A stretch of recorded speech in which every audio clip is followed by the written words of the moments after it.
हमने देखा था शैक्षिक निरीक्षण। आज हम देखते हैं शैक्षिक पर्यवेक्षण।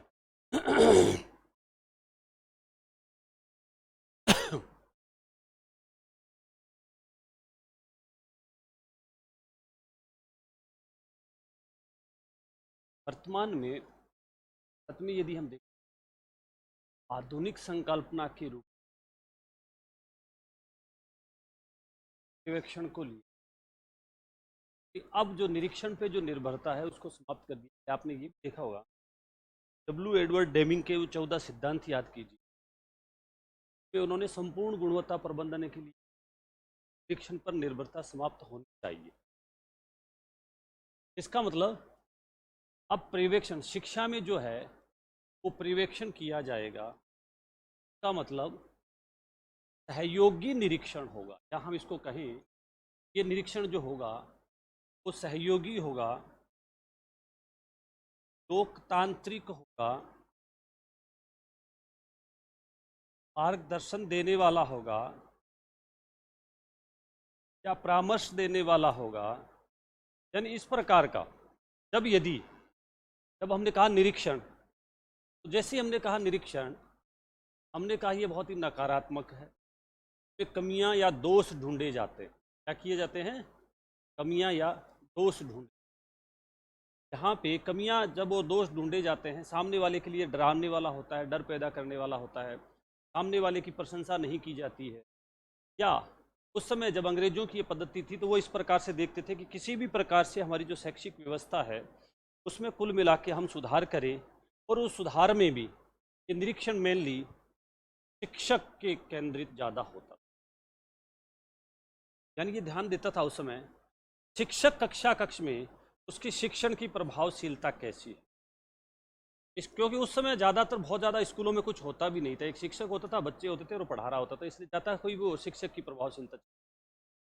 अब यदि हम आधुनिक पर्यवेक्षण में, शैक्षिक पर्यवेक्षण में देखें तो इसमें विद्यालय के सभी पक्षों को चेक किया जाए, विद्यालय के सभी पक्षों पर आधारित, ये सभी पक्षों पर आधारित है। यानी इसमें सिर्फ कक्षीय गतिविधियां या सिर्फ शिक्षण की प्रभावशीलता, या कभी कभी बाद में इन्होंने कहा कि कुछ अनुदान दिया जाता है, इसको भी चेक कर लेगा। याद होगा कल हमने देखा था, इसने कहा पहले तो वो कक्ष में शिक्षक केंद्रित होता था, जाते थे निरीक्षण करने वाले शिक्षक सही पढ़ा रहे हैं क्या, वो देखता था। फिर बाद में हंटर आयोग ने कहा भी ठीक है, शिक्षण की प्रभावशीलता के साथ साथ ये विद्यालयों को जो अनुदान या फीस दी जा रही है या कोई सहायता दी जा रही है, इसको भी चेक कर लेगा। लेकिन यहाँ पे तो विद्यालय की सभी पक्षों को चेक करने का उसको काम किया गया। इसलिए आपने देखा होगा वर्तमान में ये जो पर्यवेक्षण है ये किस रूप में हो रहा है? शाला संबलन के। वर्तमान में शिक्षा विभाग राजस्थान के द्वारा जो पर्यवेक्षण किया जाता है वो शाला संबलन के रूप। ये जितना भी जो निरीक्षण था ये उस समय निरीक्षक के द्वारा होता था, यानी इसके लिए अलग से इंस्पेक्टर नियुक्त किए जाते थे, और इसमें ऐसे कोई अलग से इंस्पेक्टर नहीं होते, ये शैक्षिक अधिकारियों के द्वारा ही किया, के द्वारा शैक्षिक अधिकारी जो विभाग में रहे हैं मुख्यतः उन्हीं के द्वारा इस प्रकार का। और ये जब सुपरविजन किया जाता है तो सामने वाले को डराया नहीं जाता। दूसरा, ये सहयोगी होता है तो सामने वाले को बताया जाता है कि आपकी जो कमियां हैं या जो दोष है इनको दूर कैसे किया जा सकता है। यानी यहाँ पे साथ साथ में समस्या का समाधान बताया जाता है।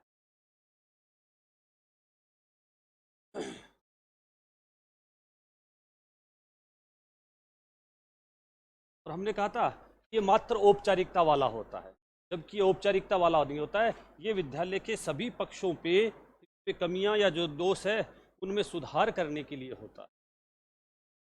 सुधार की कार्यवाही का मुख्य उद्देश्य रहता है कि हमारे विद्यालय की जो भी गतिविधियां हैं उनमें सुधार हो जाए। और ये क्वेश्चन आ जाए कि वर्तमान में शिक्षा विभाग राजस्थान के द्वारा जो विद्यालयों का पर्यवेक्षण किया जा रहा है तो क्या नाम दिया गया है? शाला संबलन। संबलन का मतलब क्या है? सुपरविजन। दूसरा क्वेश्चन, शिक्षा विभाग राजस्थान के द्वारा जो शाला संबलन किया जाता है तो तरीका कैसे होता है, कैसे करते हैं ये शाला संबलन? अलग अलग स्कूलों में जाके, और अलग अलग स्कूलें मिलती हैं, रैंडमली स्कूल मिलती है। ये जब चाहे जिस स्कूल में उसमें नहीं जाते, इनको स्कूल जो है वो ऑनलाइन मिलती है। इसका मतलब शाला संबलन के लिए भी शाला संबलन ऐप बना हुआ है। क्या बना हुआ है? शाला संबलन ऐप बना हुआ है। लगा के लिख लो। ये ना किताब में है ना आपके किसी के, कहीं भी लिख लीजिए आप। शिक्षा विभाग राजस्थान द्वारा शिक्षा विभाग राजस्थान द्वारा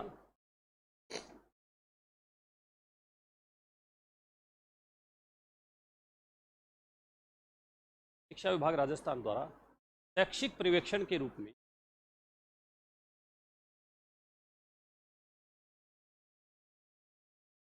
शैक्षिक पर्यवेक्षण के रूप में शाला संबलन कार्यक्रम शाला संबलन कार्यक्रम शाला संबलन कार्यक्रम संचालित कर रहा है। शाला संबलन कार्यक्रम संचालित कर रहा है।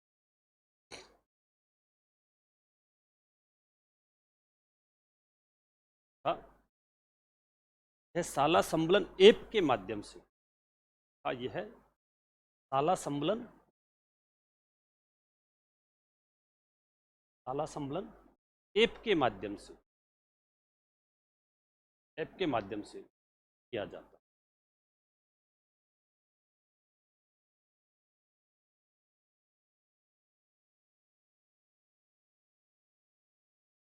और हमने ये भी कहा था, जब निरीक्षण है, इसकी निरीक्षण की कुछ कमियां हैं, इसमें निरीक्षक बहुत कम होते हैं जबकि विद्यालय बहुत ज़्यादा होते हैं। निरीक्षक है ये अप्रशिक्षित होते हैं, ये केवल सामने वाले का दोष ढूंढने का और कमियां ढूंढने का काम करते हैं। जबकि हमने यहाँ कहा कि हमारे यहाँ पे शैक्षिक अधिकारी खूब है, उन शैक्षिक अधिकारियों के द्वारा ही सुपरविजन का कार्य कर लिया। क्वेश्चन आ जाए, पंचायत स्तर पर शैक्षिक पर्यवेक्षण का काम निम्न में से किन शैक्षिक अधिकारियों को? इसलिए आपने देखा होगा, क्यों, या जिनको हम UCO बोलते हैं, क्या हमने पंचायत लेवल पे इस प्रकार का क्लस्टर बनाया क्या अब हर स्कूल चेक हो जाएगी? पूरे राजस्थान में यदि सरकारी 68,000 स्कूल हैं तो सारी स्कूलें चेक होती हैं। इनके माध्यम से, PO के माध्यम। PO भी हमारे लिए क्या है? अधिकारी है। शैक्षिक अधिकारी है तो ये अपने विद्यालयों को क्या देता है? संबलन प्रदान करता है। जबकि निरीक्षण में ये कोई जिले पे होता था, कोई राज्य पे होता था, तो ये सारी स्कूलें चेक ही नहीं कर पाते। दूसरा मैंने कहा था, ये जो रोड की स्कूलें होती थी उनको तो चेक कर लेते, इंटीरियर स्कूलों को। इसलिए हमारे यहाँ पे तो आधुनिक संकल्पना के रूप में लिया गया है, वो किसको लिया गया है? पर्यवेक्षण। इसलिए इसको एक सकारात्मक सहयोगात्मक माना गया है और सुधार की कार्यवाही के साथ विद्यालय के सभी पक्षों पर आधारित इसको माना गया। शैक्षिक पर्यवेक्षण की विशेषताएं, क्या विशेषता है शैक्षिक पर्यवेक्षण की, या इसकी क्या आवश्यकता है या क्या महत्व है? ये आप तो सुन लो पहले।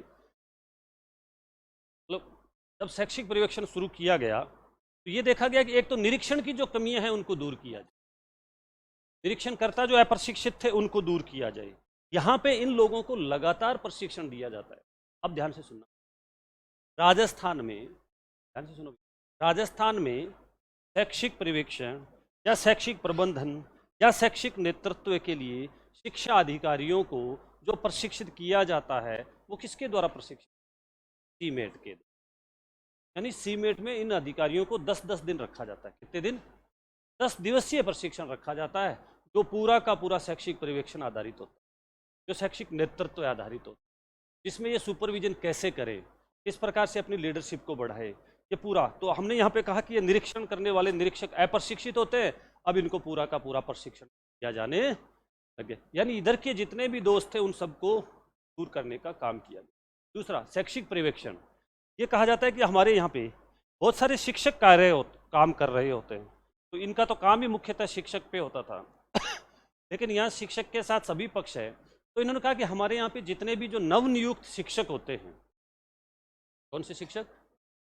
नवनियुक्त शिक्षक। जैसे मान लीजिए अभी आप जाएंगे तो आप लोगों को भी कक्ष में कैसे पढ़ाना है, कैसे चेक करना है, ये हमारे शैक्षिक वाले या शाला संबलन करने वाले आपको बीच बीच में और बताएंगे। क्योंकि कई बार बहुत सारे टीचर तो एडजस्टमेंट ही नहीं कर पाते, कहीं पे भाषा की समस्या, पूरी की समस्या।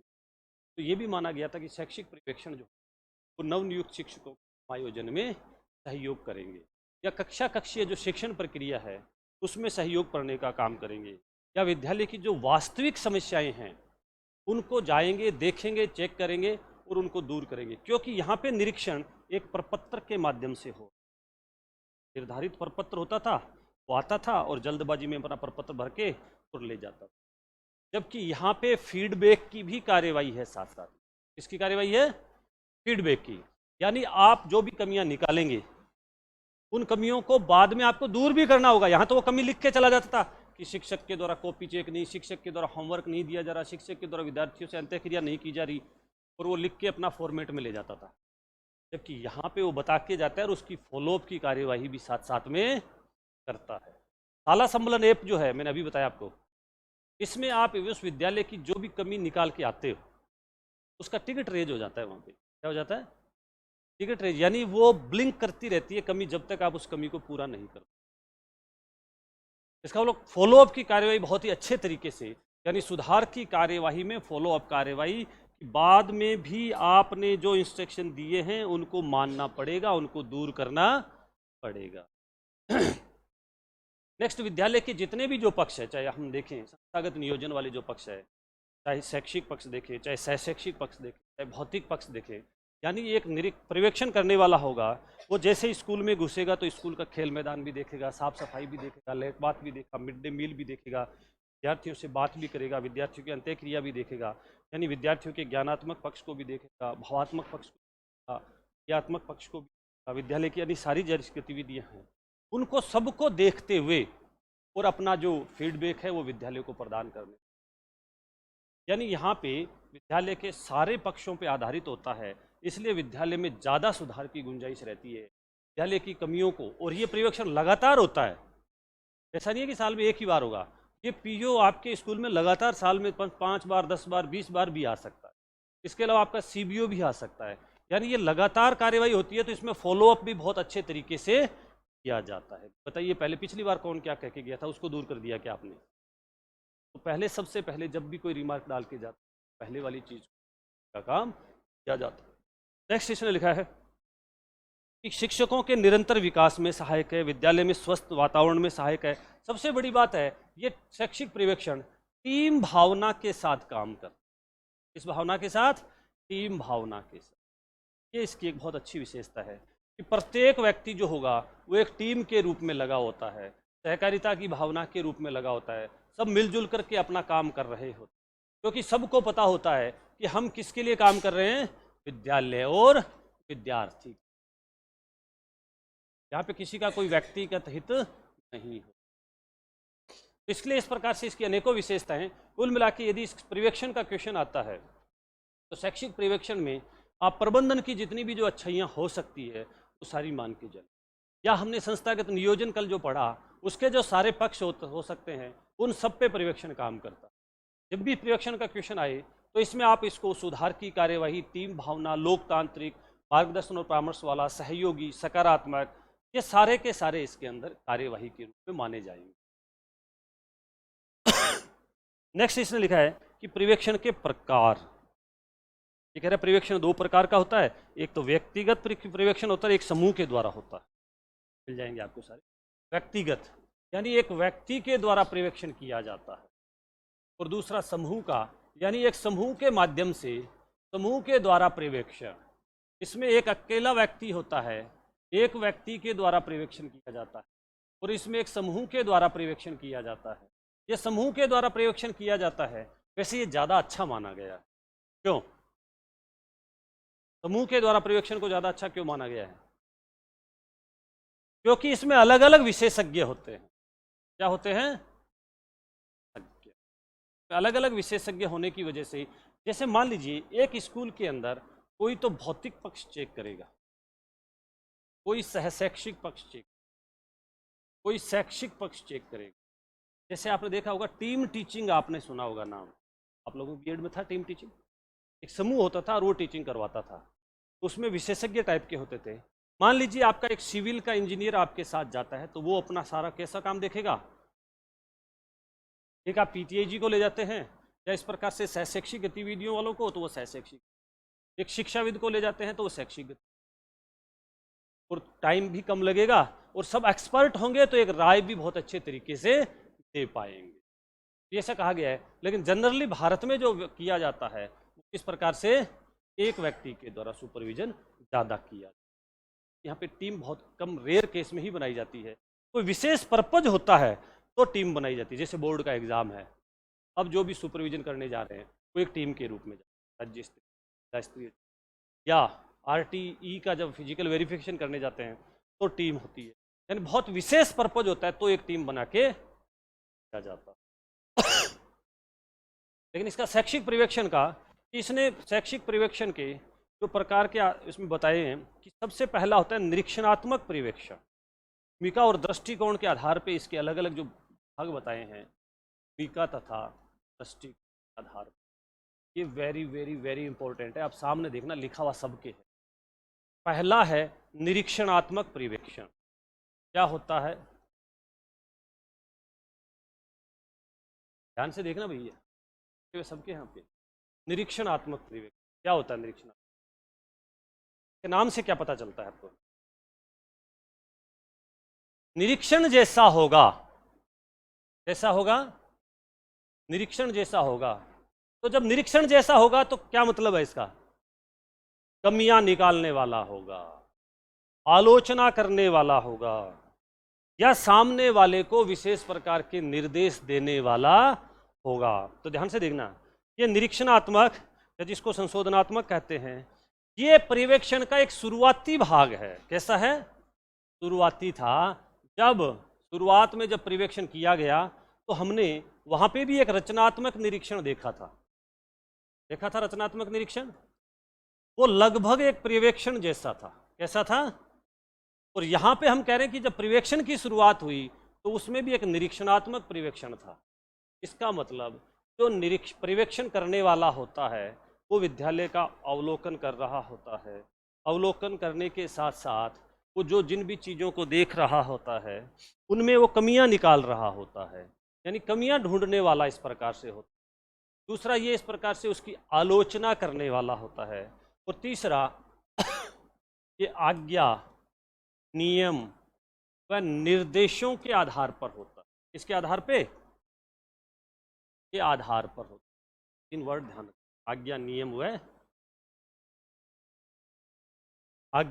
व निर्देशों के आधार पर। इस प्रकार का ये जो पर्यवेक्षण है वो इसमें विशेष तौर से इन चीजों को ध्यान रखा जाए। अभी आपने देखा होगा, अभी 2024 में जो क्वेश्चन आया एक, ने कहा कि शैक्षिक पर्यवेक्षण का एक ऐसा रूप जिसमें पर्यवेक्षणकर्ता कहते इस प्रकार के किसी को काम करने के निर्देश देता है या उसको आज्ञा देता है, तो वो किस प्रकार का पर्यवेक्षण होगा?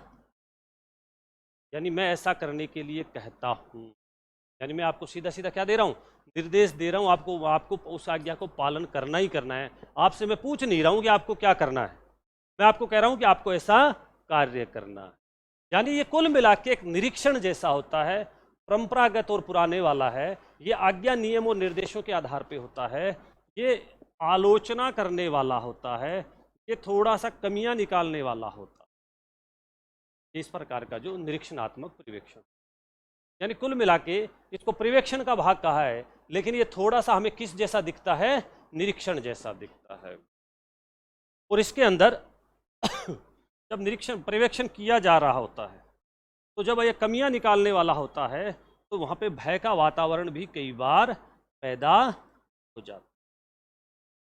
तो इस प्रकार से ये जो पहला है निरीक्षणात्मक पर्यवेक्षण, ये माना गया कि ठीक था, ये उस टिपिकली निरीक्षण की बजाय तो ठीक था, लेकिन इसमें कुछ कुछ जो इनपुट थे वो आपके निरीक्षण जैसे इसमें आ गए थे, इसलिए इसको बहुत ज़्यादा अच्छा नहीं माना। और ये कहा गया कि ये मनोवैज्ञानिक सिद्धांतों के विपरीत है, ये संकुचित है, ये सामने वाले को डराने वाला है, या सामने वाले की जो रचनात्मकता और मौलिकता है उसको खत्म करने वाला होता है। क्योंकि आप सामने वाले को पूछ ही नहीं रहे हो, आप तो सामने वाले को आज्ञा, नियम और निर्देशों के अनुसार काम करने की बात कर रहे हो, तो सामने वाले की रचनात्मकता आप इसमें नहीं देखते, इसमें रचनात्मकता या मौलिकता का कोई स्थान,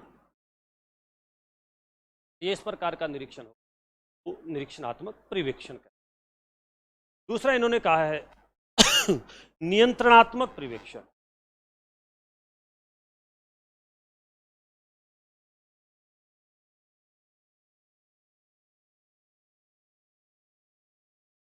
नियंत्रणात्मक परिवेक्षण क्या होगा? नियंत्रणात्मक परिवेक्षण है, नियंत्रण स्थापित किया जाएगा, दोषों को बताया जाएगा, अवलोकन किया जाएगा, उस समय दोषों को बताया जाएगा। लेकिन ये माना जाता है कि ये इस प्रकार का परिवेक्षण भी कोई बहुत ज़्यादा प्रचलित नहीं है, क्योंकि लोगों को जब आप परिवेक्षण की प्रकृति जब आप सिखाते हैं, तब उनको आपने कहा कि उनको प्रशिक्षित करना बहुत जरूरी है। क्या करना बहुत जरूरी है? प्रशिक्षित, क्योंकि ये पुराने कुछ इस प्रकार के रूप है, जब लोग निरीक्षण से हटके अचानक परिवेक्षण पे आए तो उनके खुद के मन में तो फिर भी कौन सी भावना रहती थी? निरीक्षण वाली ही। अभी भी बहुत सारे लोग इस प्रकार से जाते हैं, वो निरीक्षण जैसा ही लगता है, कहीं लगता ही नहीं है कि ये सुपरविजन करने आए हैं। जाते हैं, तुरंत क्लास में घुस जाते हैं, क्लास में घुसते कहते हैं बच्चों बचाओ भाई, आपने क्या क्या पढ़ा दिया, और कॉपियाँ चेक करो, अरे आपने तो कुछ, आपका तो काम ही बेकार है, अब तो पढ़ाते ही क्या हो, आप तो आते ही हो, बस यहाँ कुछ पढ़ा ही नहीं हो। यानी इस प्रकार की बहुत ही पूरी नेगेटिव बातें कर रहे हो, आप परिस्थितियों पे कंट्रोल करने की बात करते हो। ये माना गया कि ये भी कोई बहुत अच्छा नियंत्रणात्मक पर्यवेक्षण होता है, ये भी कोई बहुत अच्छा नहीं है। इसको संस्था प्रधान व शिक्षकों की कठिनाइयों को जानने के लिए किया जाता है। यानी बहुत सारी संस्था प्रधान की प्लस शिक्षक की जो समस्याएं हैं उनको जानने के लिए किया जाता है। लेकिन संस्था प्रधान और शिक्षक की समस्याओं को जानने के लिए उस पर्यवेक्षक को बहुत ही ज़्यादा क्या होना पड़ेगा? दक्ष होना पड़ेगा। यानी कुल मिला के ये उसी प्रकार का है जैसे आपने वहाँ पढ़ा था निरोधात्मक निरीक्षण, यानी जिसमें पहले उसको पहले से ही पता हो कि समस्याएं कौन सी आने वाली है, या जो समस्याएं आने वाली है उनके संभावित समाधान क्या हो सकते हैं। तो ऐसे लोग तो बहुत ही दक्ष लोग होने चाहिए जिनको पहले से आभास हो जाए कि ऐसी समस्याएं हैं। जैसे कई बार कुछ शिक्षकों को और शिक्षा अधिकारियों को पता रहता है कि इस बार परीक्षा में बच्चों के अच्छे नंबर नहीं आए, कई बार शिक्षकों को पता रहता है। क्यों? मूल्यांकन तो हुआ ही नहीं, उनको पहले से पता रहता है। इसे उनको लग रहा होता है कि इस बार बहुत ज़्यादा अच्छे नंबर आने वाले नहीं हैं।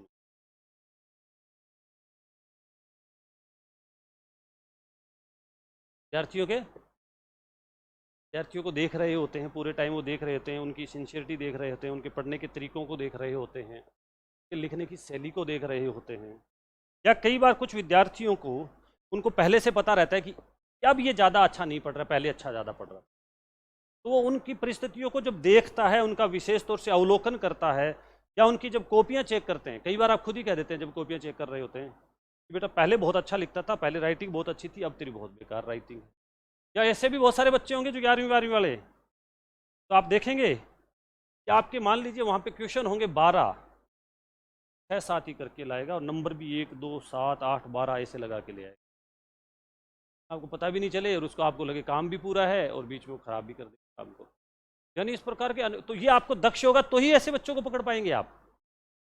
तो ऐसा है, कह रहे कि ऐसा पर्यवेक्षण वाला भी बहुत दक्ष होना चाहिए। जैसे मैंने कल बताया कि कई बार आप पर्यवेक्षण को जब बता के जाते हो निरीक्षण करने, तो हो सकता है उस परिस्थिति को बनावटी बना सकता है, और जब अचानक जाते हो तो वास्तविक परिस्थिति का पता चलता। ऐसे बच्चों को जब आप कहते हो कि 3 तारीख को सबकी कॉपियां चेक होगी, तो वो उल्टे पुल्टा होमवर्क करके ले आते, और ये कहते हो मैं कभी भी कॉपी चेक कर सकता हूं, तो वो हमेशा अपना सिस्टमेटिक तैयार रखते हैं। इसका मतलब बहुत दक्ष होना पड़ता है। तो इस प्रकार का एक नियंत्रणात्मक पर्यवेक्षण भी होता है जिसमें संस्था प्रधान और शिक्षक उसकी समस्याओं की, जो इनकी जितनी भी समस्याएं हैं, उनकी समस्याओं को जानने का, उनका निराकरण करने का काम करता है। लेकिन इस प्रकार के पर्यवेक्षण में जो पर्यवेक्षण करने वाला है वो बहुत ज़्यादा दक्ष होना चाहिए। साथ ही साथ ये कहा गया है कि ये नियंत्रणात्मक जो होता है ये सुधारात्मक होता है। कैसा होता है? सुधारात्मक होता है। इसमें प्रशंसा व दंड भी दिए जाने का प्रावधान किया। ताकि ये प्रशंसा करके नियंत्रण करे या दंड दे के नियंत्रण करे। क्योंकि हमारे यहाँ पे दो प्रकार के तरीके हैं। विभाग में बहुत सारे लोग प्रशंसा करते हैं काम करने वालों की, लेकिन बहुत सारे लोग नहीं काम करने वालों को दंड देने का प्रावधान भी। यानी कुल मिला के ये वो चाहता है कि किसी भी प्रकार से नियंत्रण हो, किसी भी प्रकार से परिस्थितियों में सुधार हो। जो अच्छा काम कर रहे हैं उनको प्रशंसा दें और जो काम नहीं कर रहे हैं उनको दंड दें। इस प्रकार का एक नियंत्रणात्मक पर्यवेक्षण भी होता है। और तीसरा लिखा है इन्होंने लोकतंत्रात्मक। ये सबसे बेस्ट है, ये सहयोगी है। वर्तमान में कहा गया कि यही होना चाहिए, सबसे अच्छा इसी को माना गया है। इसमें प्रत्येक शिक्षक और संस्था प्रधान को बहुत ही अच्छे तरीके से उसके साथ बातचीत की जाती है। और ये कह रहा है कि आधुनिक संकल्पना के रूप में काफ़ी इसको भी माना जा रहा है। इस लोकतांत्रिक पर्यवेक्षण में होता क्या है कि जो भी पर्यवेक्षण करने वाला होता है वो जिस भी विद्यालय में जाता है वहाँ पे शिक्षकों से, संस्था प्रधान से विशेष तौर से बातचीत करता है, उनकी जो कमियां निकालता है वो उन कमियों को बताता है, उनमें सुधार के तरीके बताता है। यानी कुल मिला के इसमें जो पर्यवेक्षण होता है उसमें जो पर्यवेक्षक होगा वो किसकी भूमिका में होगा? सहयोगी की भूमिका, एक मार्गदर्शी की भूमिका में होगा। या किसी भी प्रकार से लोगों को डांटने फटकारने का काम नहीं किया जाएगा। कुल मिला के एक विश्वास में लेकर उन लोगों के बीच में काम किया जाता है। यानी लोकतांत्रिक वही होता है, प्रत्येक शिक्षक से बातचीत की जाती है और प्रत्येक शिक्षक को उसकी जो समस्याएं हैं उनके बारे में पूछा जाता है और उनका निदान भी किया। तो ऐसा कहना गया कि लोकतांत्रिक तरीके से हमें या सहयोगी पर्यवेक्षण ज़्यादा अच्छे तरीके से करना चाहिए। इसमें ये कहा कि आधुनिक है, ठीक है, सामूहिक निर्णय के आधार पे, लोकतंत्र के आधार पे है, सहयोग के करते हुए हम समस्या का सुधार कर सकते हैं। और वर्तमान में शैक्षिक विकास और शैक्षिक सुधार के लिए वो अच्छा माना गया, शैक्षिक सुधार के। तो ये लोकतांत्रिक या सहयोगी हो। चौथा इन्होंने लिखा है वैज्ञानिक पर्यवेक्षण।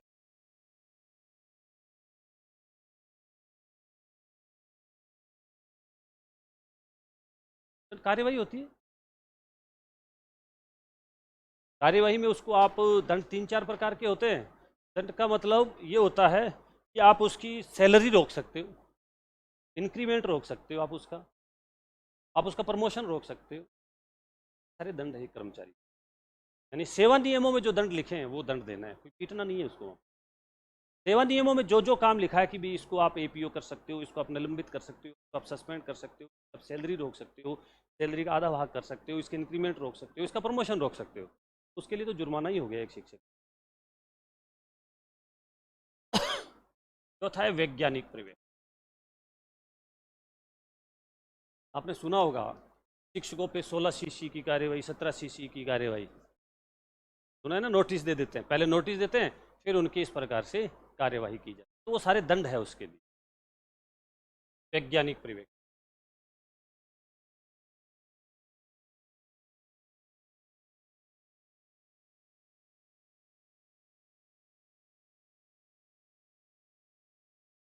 हाँ?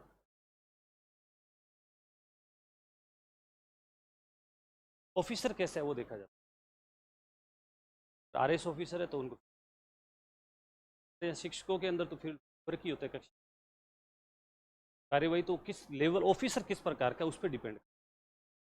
अगर एडमिनिस्ट्रेटिव ऑफिसर है तो उसको फिर कार्यालय काम दिया जाता है, फील्ड का ऑफिस का काम, फील्ड का काम नहीं दिया। लेकिन अपना अगर शिक्षा विभाग में देखें तो उनको इस प्रकार से नहीं, उनको शिक्षा कक्षीय कार्य तो दिया या उनको एपीओ करके कहीं छोड़ दिया तो फिर कोई सा। वैज्ञानिक पर्यवेक्षण ये कह रहा है कि ये भी अपने आप में एक आधुनिक संकल्पना। वैज्ञानिक पर्यवेक्षण ये तथ्यों के आधार पे होगा, वैज्ञानिकता के आधार पे होगा, विश्वसनीयता के आधार पे होगा, वेदता के आधार पे होगा, यानी कुल मिला के क्रमबद्धता के आधार पे होगा।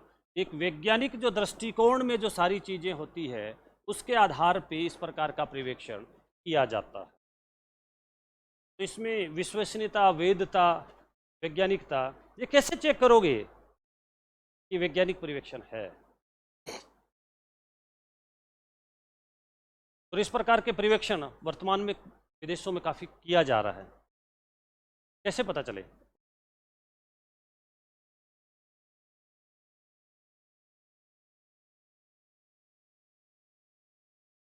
इसमें वस्तुनिष्ठता होती है। ये बहुत ही सबसे बढ़िया बात है कि इसमें वस्तुनिष्ठता होती है, इसमें आत्मनिष्ठता नहीं होती। ये बिना पूर्वाग्रह के होता है।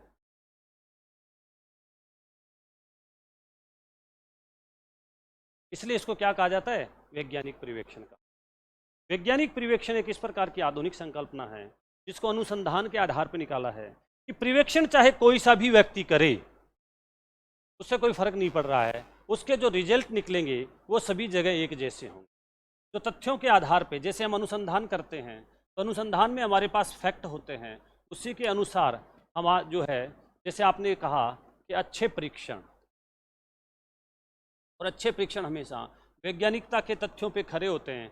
ऐसे अच्छा पर्यवेक्षण, चाहे विद्यालय में पर्यवेक्षण कोई भी करने आए, किसी भी प्रकार का व्यक्ति करने आए, इसके अंदर विशेष तौर से आपको ध्यान देना होगा कि इसके अंदर आपको जब पर्यवेक्षण आप करवा रहे होते हैं तो उसके कुछ इंडिकेटर फिक्स होने चाहिए। क्या होने चाहिए?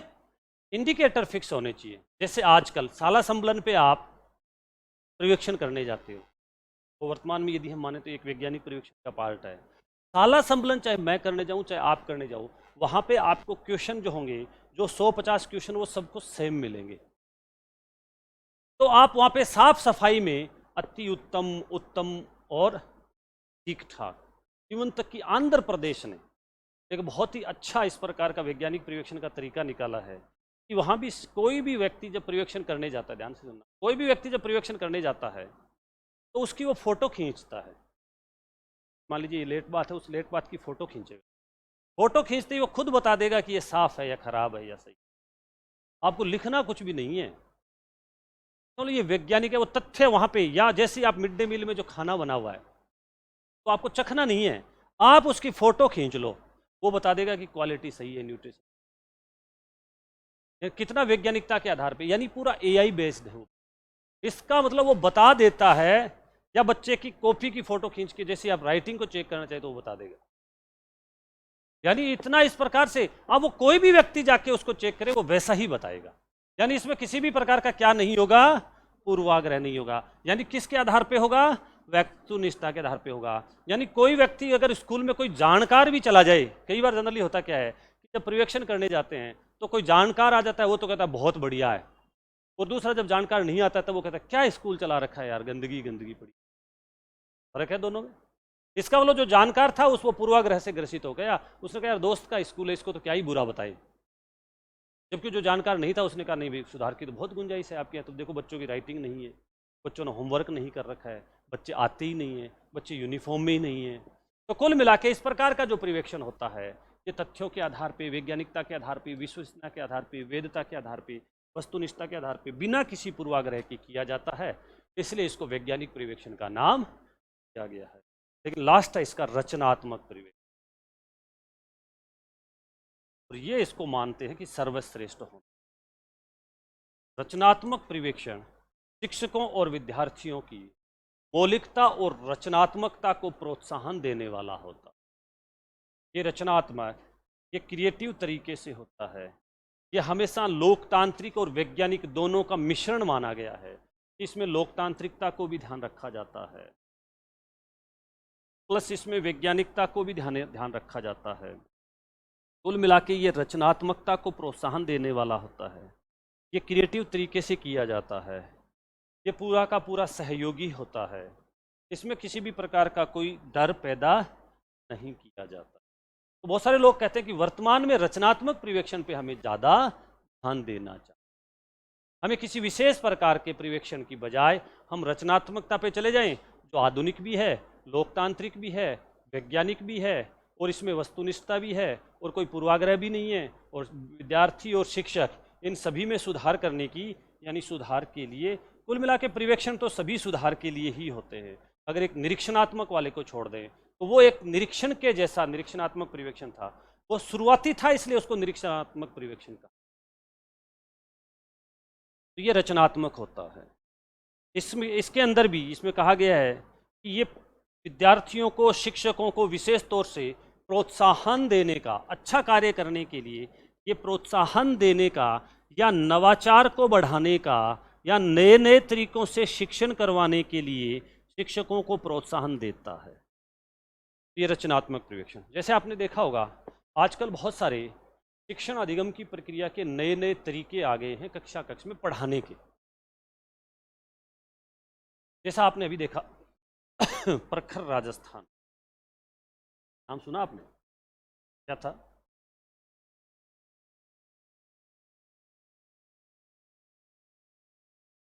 क्या था? इस बार चला था प्रखर राजस्थान।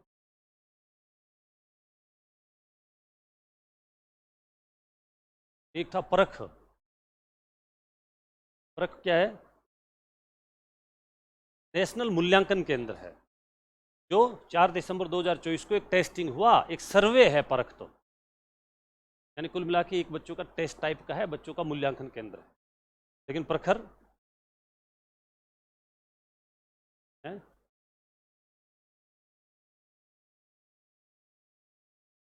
स्कॉलरशिप नहीं है इसमें।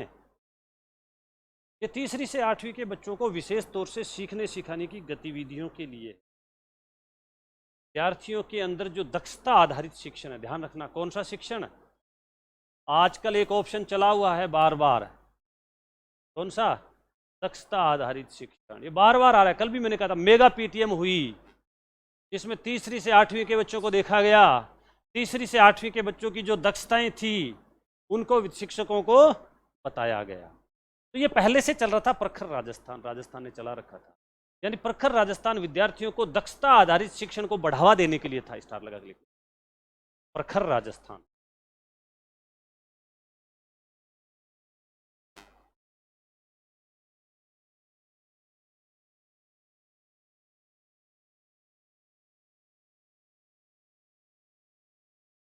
प्रखर राजस्थान 70 2024-25 में, 70 2024-25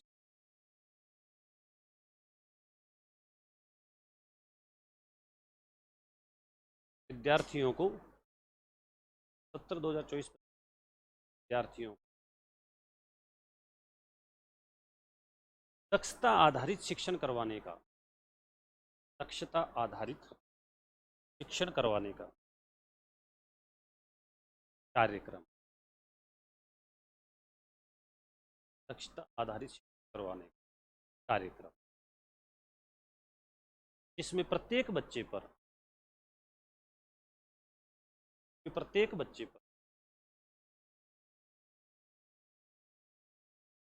ध्यान दिया।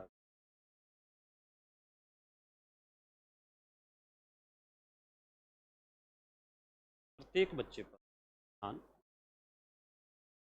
अगर ये आता है प्रखर राजस्थान का तो ये विशेष तौर से ध्यान। ये जो शैक्षिक पर्यवेक्षण है तो कोठारी आयोग ने इस शैक्षिक पर्यवेक्षण को प्रशासन के लिए रीढ़ की हड्डी तैयार किया। यानी ये बहुत ज़्यादा इम्पोर्टेंट है। और ये शैक्षिक पर्यवेक्षण जब किया जाएगा तो ये शैक्षिक पक्ष, ध्यान से देखना भैया, तो और भी सारे पक्ष है, सह शैक्षिक पक्ष, जो आप इंडिकेटर जितने भी मैंने आपको TQM में लिखवाए थे, भौतिक पक्ष, जन समुदाय, वित्तीय पक्ष, आजकल इस पक्ष को बहुत ज़्यादा शामिल किया जाता है कि पर्यवेक्षणकर्ता ये भी देखता है कि आपके विद्यालय में जन समुदाय कितना जुड़ा हुआ है। यानी विद्यालयों में जब समग्र शिक्षा अभियान के तहत सामुदायिक गतिशीलता की गतिविधियां तय की गई है तो उनको ध्यान रखने के लिए, उनको चेक करने के लिए पर्यवेक्षण किया जा रहा है। या केंद्र व राज्य सरकार द्वारा संचालित योजनाओं की प्रभावशीलता देखना। जैसे मान लीजिए केंद्र ने और राज्य ने अनेकों प्रकार के कार्यक्रम स्कूलों में चला रखे हैं, जैसे समसाही चला रखा है, स्टार प्रोजेक्ट चला रखा है, पीएम श्री चला रखा है, इनके अंदर अनेकों प्रकार की निपुण भारत अभियान, ECCE, ध्यान से सुनना, अनेकों प्रकार की गतिविधियां इनके द्वारा, जैसे ECC, निपुण भारत, फिर हमने कहा कि बालिका शिक्षा, फिर हमने कहा विद्यालय में व्यावसायिक शिक्षा, फिर हमने कहा डिजिटल शिक्षा, फिर हमने कहा समावेशी शिक्षा, फिर हमने कहा राष्ट्रीय आविष्कार अभियान, फिर हमने कहा सामुदायिक गतिशीलता। तो यही तो सारी हमने समग्र शिक्षा में पढ़ी थी। तो ये सारी गतिविधियां विद्यालय में बहुत अच्छे तरीके से संचालित है क्या, इसका देखने के लिए क्या करवाया जाता है, सुपरविजन। यानी केंद्र सरकार, राज्य सरकार या जन समुदाय की सहभागिता विद्यालय में है क्या, इन सारी की सारी, यानी कुल मिला के, या विद्यार्थियों के, जैसे कोई बौद्धिक पक्ष हो तो मजबूत किए जा रहे हैं, विद्यार्थियों के संवेगात्मक पक्ष हो मजबूत किए जा रहे हैं। यानी ये सारी चीज़ों को चेक करने का कार्य कौन करेगा, पर्यवेक्षण। तो कुल मिला के जैसे ही पर्यवेक्षण का संस्थागत नियोजन का क्वेश्चन आता है, विद्यालय के कौन से पक्ष शामिल होंगे, सभी पक्ष जिनमें विद्यालय में जो भी गतिविधि की जाती है वो समस्त पक्ष शामिल होंगे। लेकिन इसमें जो आपके क्वेश्चन का जो उत्तर आता है वो आता है कि शैक्षिक पर्यवेक्षण या संस्थागत नियोजन की विशेषता या प्रकृति कौन सी नहीं है वो तो सारी है। ये जन सहयोग पे आधारित होना चाहिए, ये लोकतांत्रिकता पे आधारित होना चाहिए, ये सहकारिता पे आधारित होना चाहिए, ये समूह भावना के आधारित होना चाहिए, ये नेतृत्व वाला होना चाहिए, ये समन्वय वाला होना चाहिए, ये मिलजुल कर काम किया जाने वाला होना चाहिए। लेकिन कौन सा नहीं है, इसका ऑप्शन यदि आता है तो एक तो ये सारी चीज़ें औपचारिक नहीं होनी चाहिए, क्या नहीं होनी चाहिए। दूसरा, ये अति कठोर नहीं होनी, क्या नहीं होनी चाहिए, अति कठोर, या इनकी अति संरचना नहीं होनी, या ये कभी भी एक पक्षीय नहीं होनी, क्या नहीं होनी चाहिए, एक पक्षीय नहीं होनी चाहिए, या कभी भी एक व्यक्ति के द्वारा संचालित नहीं, या इनमें किसी एक व्यक्ति का जो है, या केंद्रीकरण आधारित नहीं होनी, क्या नहीं होनी चाहिए, केंद्रीकरण। ये लिखे हुए हैं सब, आप पूरा पढ़ोगे तो इनके निष्कर्ष में यही निकल के आता है। और आपके जब बार बार ऑप्शन आते हैं तो इन्हीं में से कोई एक ऑप्शन देता है, बाकी सारे हैं लेकिन ये नहीं होना चाहिए। केंद्रीकरण आधारित नहीं होनी चाहिए, एक पक्षीय नहीं होनी चाहिए, औपचारिक नहीं होनी चाहिए, अति कठोर नहीं होनी चाहिए, अति संरचना नहीं होनी चाहिए, यानी लचीली होनी चाहिए। तो ये इस प्रकार के उत्तर हमेशा उसमें गलत वाले होते हैं, तो एक जिसको आप छांटने हो। जैसे आपने कहा नियंत्रण, नियंत्रण तो होना चाहिए लेकिन अति नियंत्रण नहीं होना चाहिए, क्या नहीं होना चाहिए, अति नियंत्रण। जैसे आपने देखा होगा कि प्रबंधन में हमने पॉक का फॉर्मूला पढ़ा, POCC। उसने कहा है कंट्रोल तो होना चाहिए, लेकिन उसने ये तो नहीं कहा कि अति कंट्रोल होना चाहिए कि व्यवस्था ही बिगड़ जाए, यानी किसी को बोलने का ही मौका नहीं दिया जाए। तो इस प्रकार से दूसरी बात, जब आप ध्यान से सुनना, ये वैसे समझने की बात है, आपके बहुत सारे ऑप्शन में कई बार आता है कि केवल, क्या लिखा होता है, केवल। ये वाला ऑप्शन जनरली गलत होता है, ये वाला केवल वाला ऑप्शन जनरली गलत होता है 99%। केवल का मतलब वो कहता है कि सिर्फ इसी चीज को ध्यान रखा जाता है, ऐसा कभी नहीं होता।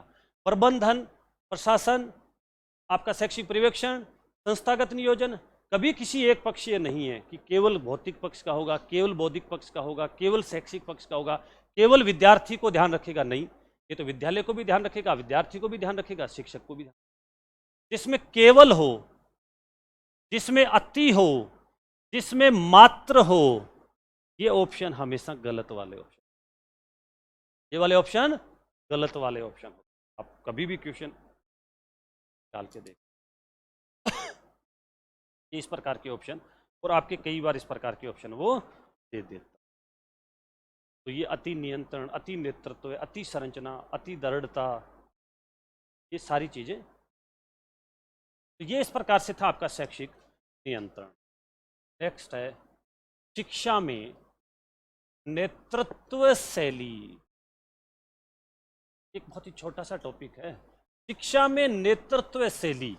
तो पहले आप मुझे बताओ नेता कौन होता है, हाँ लीडर तो होता है, नेतृत्व है। आप तो, मैं हिंदी में पूछता हूँ और आप उत्तर हिंदी में बता लेते हो मेरे को तो।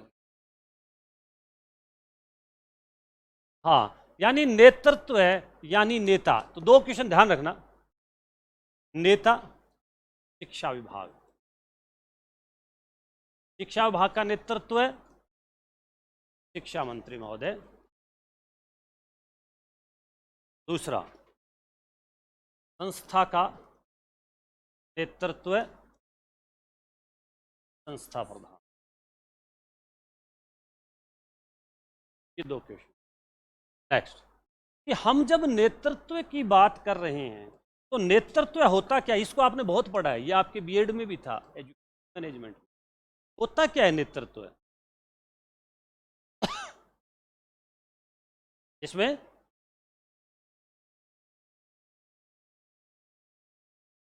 एक लीडर होता है जो सारे काम देखता है, जो आगे चलता है, जो अधीनस्थों को राय देता है, अधीनस्थों के साथ रहता है, अधीनस्थों की समस्याओं का निराकरण करता है, अधीनस्थों पे विश्वास करता है, या कुल मिला के अपने संगठन के हितों के लिए काम करता है। उसके लिए व्यक्तिगत हित नहीं होते हैं, उसके लिए संगठन के हित सर्वोपरि होते हैं।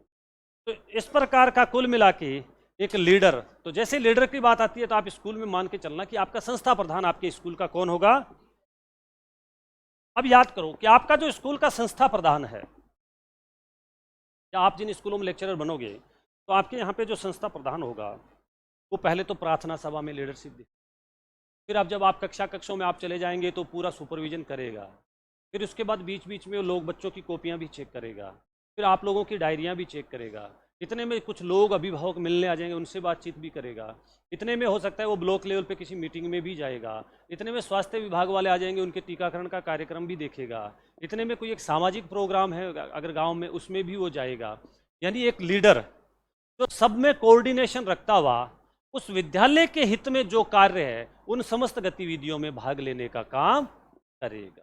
दूसरी बात, संस्था से संबंधित जितने भी कार्य है उन समस्त कार्यों को देखेगा। ऐसा नहीं है कि जो संस्था प्रधान होगा वो सिर्फ कक्ष को ही देखेगा, सिर्फ शिक्षक की गतिविधि को ही देखेगा, नहीं। वो विद्यालय के भौतिक पक्ष को भी देखेगा, विद्यालय के शैक्षिक पक्ष को भी देखेगा, विद्यार्थी के सहशैक्षिक पक्ष को भी देखेगा, विद्यालय से दानदाताओं भामाशाओं को जोड़ने का काम भी करेगा, आप सब लोगों का बार बार वो मूल्यांकन भी करेगा, आप लोगों की कक्षाओं को चेक भी करेगा, बच्चों की कॉपियाँ भी चेक करता है वो। आप देखना बीच बीच में आपको कहेगा कि आज 7वीं की कॉपी भेजो, आज 8वीं की कॉपी भेजो, आज 9वीं की कॉपी भेजो। यानी समस्त प्रकार की शैक्षिक गतिविधियों को भी देखता है और सहशैक्षिक। तो इसका मतलब जब इतना सारा वो काम करता है तो फिर नेता होना कैसा चाहिए? जैसे मान लीजिए आपके क्वेश्चन आ जाए नेता के गुण, नेतृत्व के गुण, कैसे गुण होने चाहिए नेतृत्व में? सामाजिकता होनी चाहिए, बहुत ही अच्छी बात है। संप्रेषण कम्युनिकेशन उसका बहुत प्रभावी होना चाहिए। वाक्पटुता होनी चाहिए, यानी बातचीत करने में काफी दक्ष होना चाहिए, आगे आना चाहिए। निर्णय लेने की क्षमता उसमें होनी चाहिए। उद्देश्य, यह बहुत अच्छा है कि लक्ष्य और उद्देश्यों के अनुसार काम करे। नेता हमेशा अपने संस्था जिसके लिए काम कर रहा है उसके लक्ष्य व उद्देश्यों की प्राप्ति के लिए काम करता है। उसने पहले से, और लक्ष्य और उद्देश्य कहां निर्धारित कर रखे हैं उसने?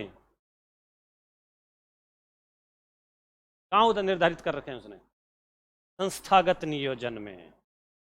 उसने संस्थागत नियोजन में अपनी पहले से प्लानिंग कर रखी है। और क्या हो सकता है? लगातार कार्य में लगे रहना और दूसरों को भी कार्य में लगे रहने के लिए प्रेरणा देना। और क्या हो सकता है? आत्मविश्वास, बहुत ही अच्छा है कि सेल्फ, उसका कॉन्फिडेंस बहुत अच्छा होना चाहिए।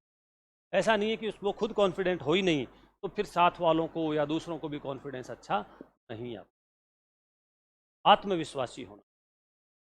और अगर ऑप्शन अति आत्मविश्वासी तो गलत हो जाता है। आत्मविश्वासी, पहल करने वाला, इनिशिएट करने वाला होना चाहिए। लीडर हमेशा ऐसा होना चाहिए जो इनिशिएट करे। विद्यालय में यदि कोई काम की शुरुआत करनी है तो सबसे पहले वो काम स्वयं करके दिखाए। ये आपकी एक बार ऑप्शन आया हुआ है। यानी स्वयं सबसे पहले इस प्रकार से काम करे या स्वयं दूसरों के सामने उदाहरण प्रस्तुत करे, तब वो दूसरे व्यक्ति उसके काम को जल्दी मान लेते हैं। यानी स्वयं कार्य करके अपने अधीनस्थों के सामने उदाहरण प्रस्तुत करने वाला होना चाहिए। जैसे संस्था प्रधान कह दे, हाँ, दूसरों बच्चों को तो कह दे या शिक्षकों को कह दे कि भैया 7:30 आ जाया करो, और खुद 10:30 बजे, तो खुद को पहले इस प्रकार से उनको बताना चाहिए, स्वयं उदाहरण दे, खुद उदाहरण प्रस्तुत करें और फिर दूसरों को वो कहें। और इनके अनुसार, परिस्थितियों के अनुसार, सिचुएशनल लीडरशिप, ये तो एक लीडरशिप भी है, सिचुएशनल लीडरशिप, परिस्थिति के अनुसार। परिस्थिति के अनुसार का क्या मतलब है कि मान लीजिए आप विद्यालय में कॉपी चेक कर रहे थे, अचानक सीबीओ का कॉल आ गया कि आपको एक बहुत अच्छी, एक जो अर्जेंट मीटिंग है उसमें आना है, तो अचानक परिस्थिति चेंज करते हुए इस कार्य को रोके, प्राथमिकताओं का निर्धारण करें। इनका प्राथमिकताओं का, यानी उसको पता रहना चाहिए कि मेरे लिए प्राथमिकताएं क्या है। जैसे बहुत सारे संस्था प्रधानों को नहीं पता होता, प्राथमिकता में आज की प्राथमिकता, इस सप्ताह की प्राथमिकता, इस महीने की प्राथमिकता और इस वर्ष की प्राथमिकता, यही तो सारा आप किस में लिखते हो, संस्थागत नियोजन में। तो प्रायोरिटी वो फिक्स करना चाहिए।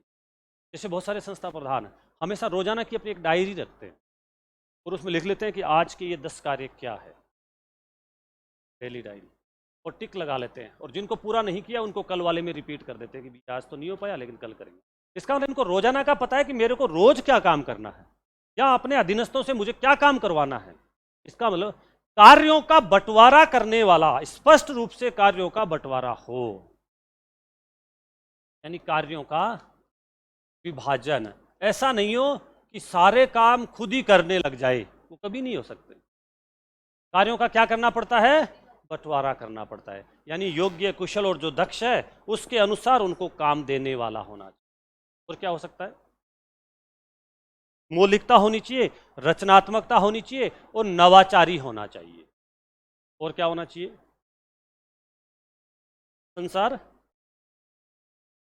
संसाधनों का उपयोग, यानी आपके जितने भी जो संसाधन है, संसाधनों का अधिकतम उपयोग।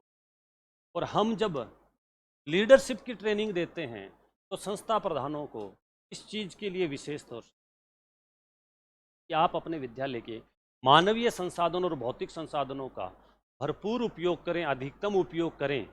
एक विद्यालय में लीडरशिप तभी फेल होती है जब आप कुछ लोगों को काम देते हैं और कुछ को काम नहीं देते।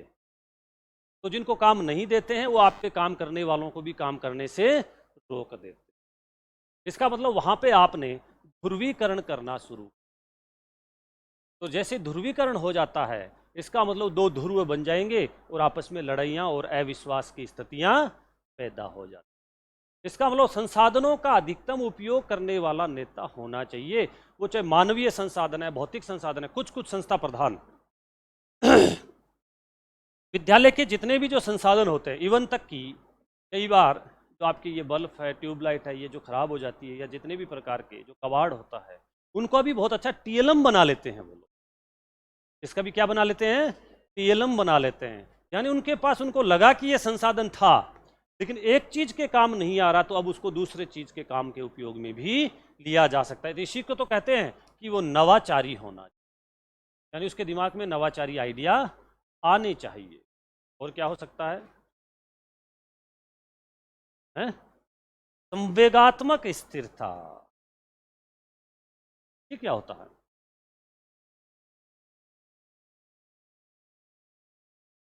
किसी ने कुछ कह दिया तो प्रिंसिपल साहब खुद ही नहीं रोने लग जाए कहीं कि मैं क्या ही करूं, ये काम ही नहीं करते हैं।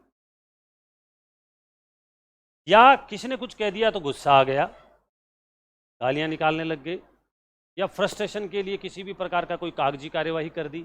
यानी इस प्रकार से वो संवेगात्मक रूप से, ये बहुत ही अच्छा गुण है इसका, मैं इसीलिए बार बार आपसे पूछ रहा था, संवेगात्मक रूप से वो स्थिर होना चाहिए। यानी वो धीर गंभीर रूप से, सबसे पहले तो वो स्वयं अपने आप को इस प्रकार से रखे कि वो ज़्यादा क्रोध उसको कभी नहीं, गुस्सा नहीं आए, या हर वक्त सभी के साथ वो मजाक भी नहीं करे। क्योंकि एक लीडर की जो एक सिंसियरिटी होती है, वो सिंसियरिटी वो अपने उस विद्यालय में बना के रखें। इसका मतलब वो सहयोगी होना चाहिए, वो परामर्शी होना चाहिए, और क्या हो सकता है, वो लोकतांत्रिक तरीके पे निर्णय ले, लोकतांत्रिकता का ध्यान रखने वाला होना चाहिए। ये पूछे हुए हैं आप लोगों से। और क्या हो सकता है, कार्यों का ज्ञान, यानी जो भी कार्य आप जिनसे करवा रहे हैं पहले आपको उसको पता होना चाहिए। जैसे कई बार विद्यालय के अंदर संस्था प्रधान के पास पत्र आता है, वो उसी पत्र को आगे व्याख्याता को दे देता है। किसको दे देता है, और व्याख्याता से कहता है ये करके ले आना भी। फिर बाद में व्याख्याता से पूछता है उसमें क्या करना था वैसे आपको। व्याख्याता कहता है मैंने तो पढ़ा ही नहीं। वो कह रहा पढ़ा तो मैंने नहीं था इसीलिए तो आपको दे दिया। नहीं, पहले उसको खुद को पढ़ना चाहिए, पहले उसको खुद को समझना चाहिए, और फिर इनसे ये कार्य करवाना चाहिए। इसका मतलब अध्ययनशील भी होना चाहिए। ये एक वैसे तो अच्छा गुण है उसका। जैसे गांधी जी थे, आपने देखा होगा गांधी जी की लीडरशिप बहुत अच्छी थी, और इतनी नेतागिरी करते करते कितनी 100 के आसपास किताबें लिख गए वो, और एक हमारे से एक ही नहीं लिखी जा रही, दोनों हाथों से लिखते थे। तो आपको किसने मना किया है? नहीं, फ्री तो आपके पास उनसे ज्यादा है, वो तो फिर भी बहुत बिजी थे, दोनों हाथों से लिखते थे। तो कितनी अच्छी बात थी कि दोनों तरफ का माइंड चलता होगा। अगर दोनों हाथों से आप लिख के देख लो, एक हाथ बंद नहीं हो जाए तो। मैंने भी कुछ थोड़ा सा प्रयास किया था कि दोनों हाथों से लिखते हैं तो दूसरा हाथ दूसरे हाथ को देखने लग जाता है कि ये क्या लिख रहा है। कैसे? अच्छा, या एक हाथ थक गया तो दूसरे वाले से, तो इसका मतलब फिर दोनों को सेम भी नहीं लिख सकते। एक साथ में जब आप विचार आ रहे होते हैं, तो आपने देखा होगा विचार जब आ रहे होते हैं तो दो विचार एक साथ कभी नहीं आते। मानसिक उद्वेलन विधि पढ़ी है आप लोगों ने, ब्रेन स्टॉर्मिंग विधि, क्या कहती है वो विधि? दिमाग में विचार आते हैं, नए विचार आते हैं। जब आप कहते हो कि दिमाग में आइडिया, तो जब आप आइडिया की बात करते हो तो पहले वाचे विचार बंद होते हैं और एक नया विचार आता है। रुको, और जैसे ही जब आपके नया विचार आता है और आपने नेगेटिव सोच लिया तो आपका विचार आना बंद हो जाता है। 100% है। अब क्या कह रहे थे आप? नेगेटिव सही गलत दोनों एक साथ नहीं आते ना तो। हाँ, ये सही कह रहे हैं। अब ट्राई करो। इसका मतलब या तो आपके जब पॉजिटिव आ रहे होते हैं तब नेगेटिव नहीं आ रहे। ब्रेन स्टॉर्मिंग विधि में ऑसबॉर्न ने यही कहा है कि जब हमें सकारात्मक विचार आ रहे होते हैं तब हमें नकारात्मक विचार नहीं लाने चाहिए, क्योंकि वो अगर नकारात्मक आने लगे तो वो सकारात्मकता को रोकते हैं।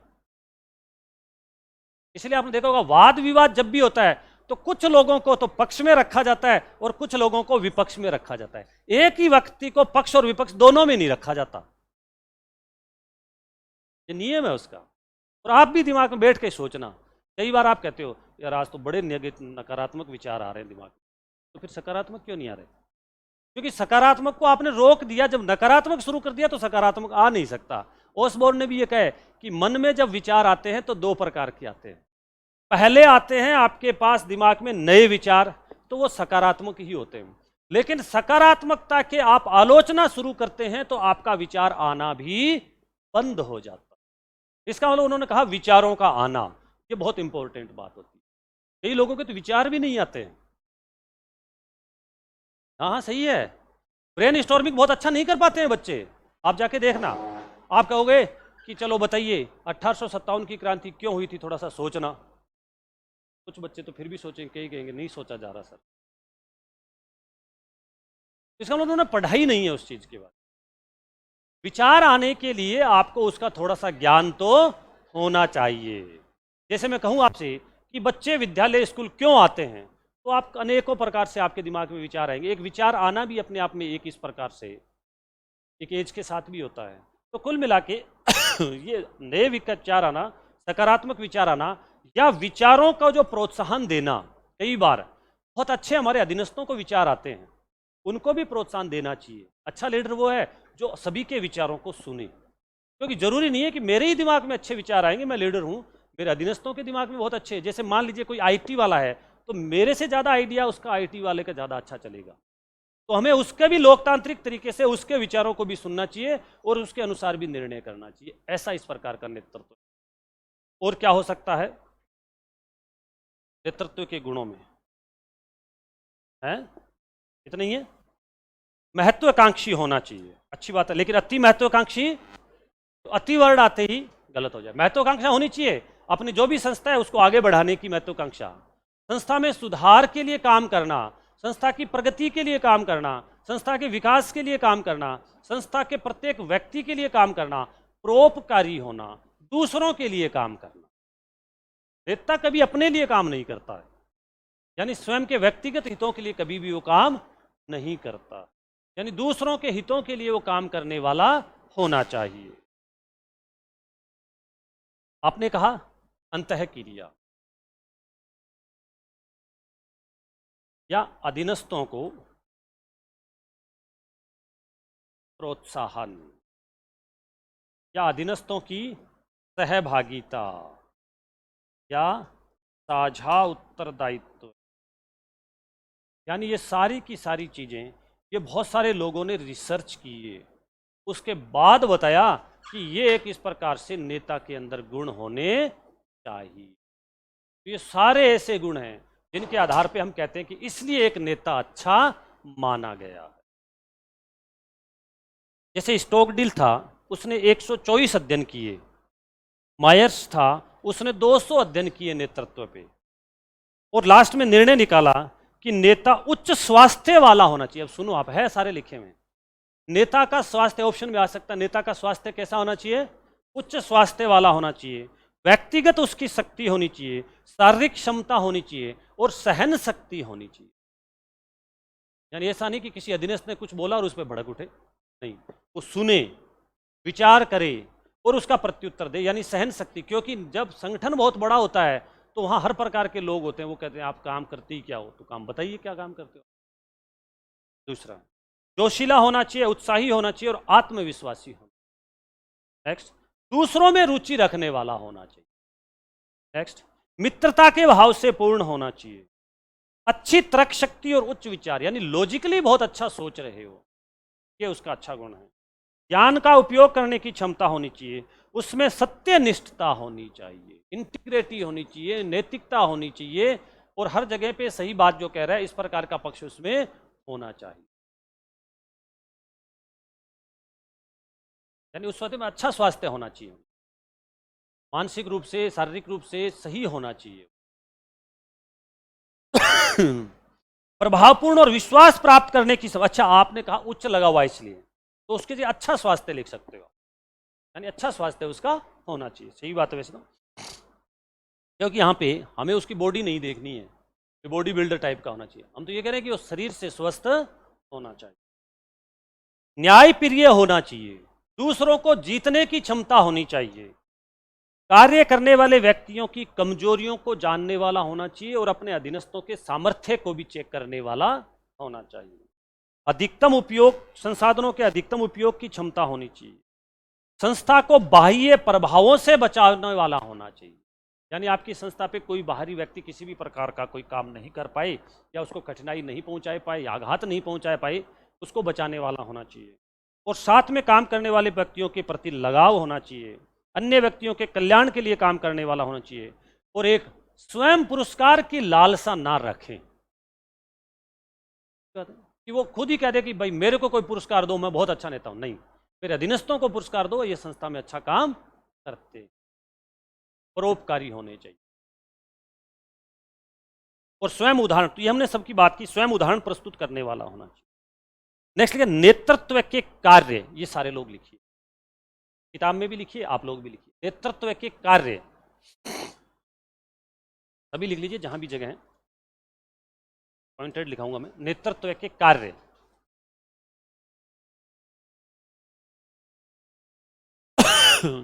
नेतृत्व के कार्य लिख लीजिए। लक्ष्य निर्धारण करना, लक्ष्य निर्धारण करना होगा किसी रूप में, लेकिन एक जगह आप एक साथ लिखिए, लक्ष्य निर्धारण करना। नंबर 2, योजना बनाना। नंबर 1 लक्ष्य निर्धारण करना, नंबर 2 योजना बनाना,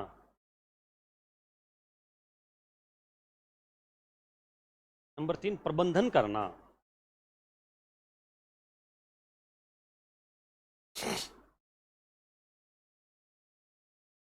कार्यों का बंटवारा। अच्छे प्रबंधन की निशानी होती है, आपने देखा होगा। आप याद कीजिए थोड़ा सा एक बार, हेनरी फेयोल और लुथर गुलिक, उन्होंने सिद्धांत दिए, कितने कितने, 14 और 10। उन दोनों ने ही पहला सिद्धांत क्या दिया था, कार्यों का विभाजन या कार्यों का विशिष्टीकरण। यानी कार्यों का विभाजन या कार्यों का विशिष्टीकरण ये कहता है कि ये एक अच्छा प्रबंधक जो होता है वो कार्यों का विभाजन करता है।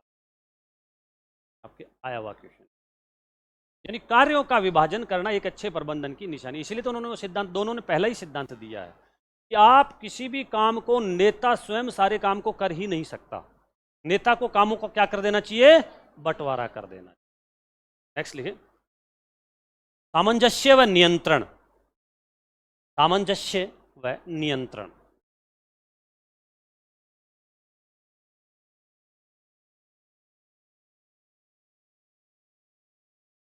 उत्तरदायित्व निर्धारण, उत्तरदायित्व निर्धारण।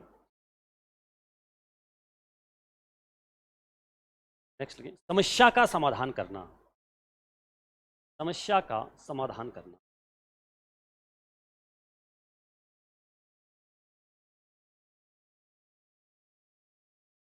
नेक्स्ट लिखिए, संस्था में अनुशासन स्थापना, संस्था में अनुशासन की स्थापना,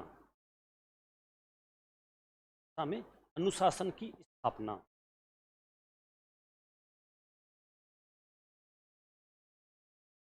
नवाचारों को प्रोत्साहन, नवाचारों को प्रोत्साहन।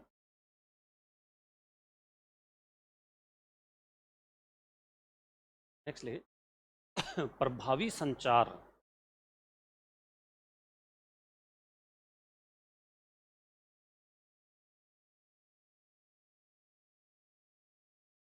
प्रभावी संचार। नेक्स्ट लिखिए, कार्यों का मूल्यांकन, कार्यों का मूल्यांकन।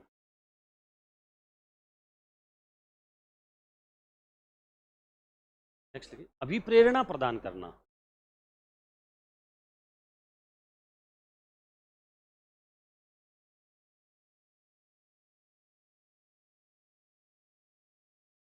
नेक्स्ट लिखिए, मार्गदर्शन व परामर्श देना, मार्गदर्शन व परामर्श देना।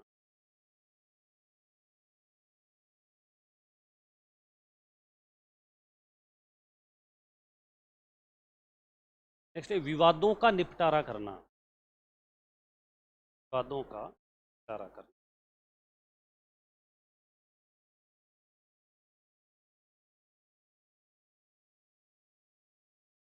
साधनों का समुचित उपयोग।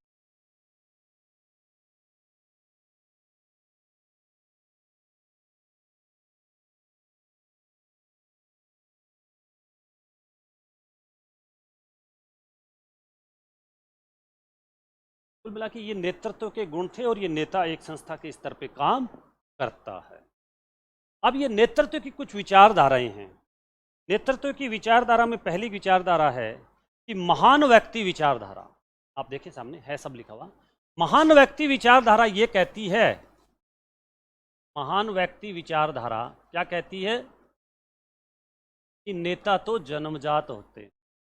महान व्यक्ति विचारधारा क्या कहती है कि नेता जन्मजात होते हैं, नेता बाद में बनाए नहीं जाते हैं। यानी नेता नेता ही होता है, वो जन्म से ही नेता होता है। तो इस प्रकार की विचारधारा में बहुत सारे लोगों ने विश्वास भी किया कि कुछ व्यक्ति बहुत छोटे छोटे बच्चे होते हैं, उस समय से ही उनमें इस प्रकार के लीडरशिप के गुण थे और बाद में वो फिर बाद में बड़े नेता बने। जैसे आपने देखा होगा कुछ बच्चे जो क्लास में मॉनिटर होते हैं, फिर बाद में यूनिवर्सिटी में वो प्रेसिडेंट होते हैं, फिर वो MP MLA बन जाते हैं और फिर वो इस प्रकार से नेतृत्व देते हैं। तो लोगों ने देखा कि ऐसे व्यक्ति जन्मजात भी हो सकते और जिनके इस प्रकार के गुण होते हैं तो इन्होंने कहा कि इसमें गुणों को भी ज़्यादा ध्यान नहीं देगा, जिसने जन्म ले लिया तो वो इस प्रकार से अपने आप में एक नेता माना जाएगा। लेकिन ये महान व्यक्ति विचारधारा को बहुत सारे लोगों ने नकार दिया।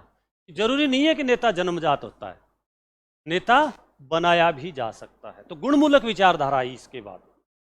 उसने कहा कि नेता जन्मजात नहीं होता, नेता अपने गुणों के आधार पे होता है। नेता में जो गुण विकसित किए जाते हैं उनके आधार पे वो नेता बनाया जाता है।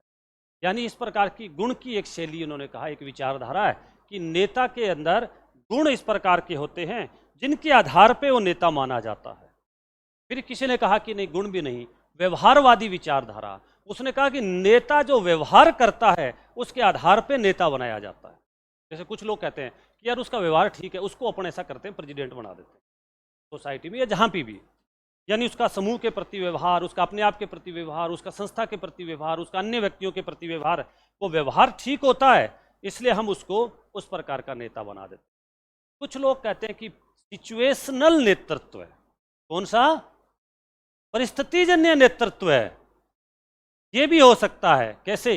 कि एक आदमी नेता तो नहीं था, लेकिन उसके सामने एक ऐसी परिस्थिति आई जिसको नेता बनने के लिए मजबूर कर दिया। जैसे मान लीजिए आप यहाँ से जा रहे थे, अचानक कोई एक्सीडेंट हुआ, वहाँ भीड़ हो गई और भीड़ में आपने बोलना शुरू किया तो सबने कहा अरे भाई साहब ये तो बहुत अच्छा बोल रहे हैं, अच्छा इनको बोलो यही थाने चले जाएं और रिपोर्ट लिखवा के आए। फिर आपने वहाँ से नेतागिरी शुरू कर दी। यानी सिचुएशन आपके सामने आई। ऐसा कई बार अनेकों प्रकार की जब क्रांतियाँ होती है, अनेकों प्रकार की जब घटनाएं होती है, उसमें इस प्रकार का नेतृत्व कई बार परिस्थितियाँ, किसी देश की परिस्थितियाँ, किसी राज्य की परिस्थितियाँ, किसी समाज की परिस्थितियाँ, कुछ लोग महान समाज सुधारक हुए या कुछ लोग किस प्रकार के उन्होंने नेतृत्व प्रदान किया, तो वहाँ की जो पास की जो परिस्थितियाँ थी या किसी संगठन की जो परिस्थितियाँ होती है, उन परिस्थितियों के आधार पे वहाँ पे नेता बना दिए जाते हैं। जैसे आप लोग जैसे ही लेक्चरर बनोगे तो आप लोग भी आधे नेता बन जाओगे। जैसे आप लोग नेता कैसे बन?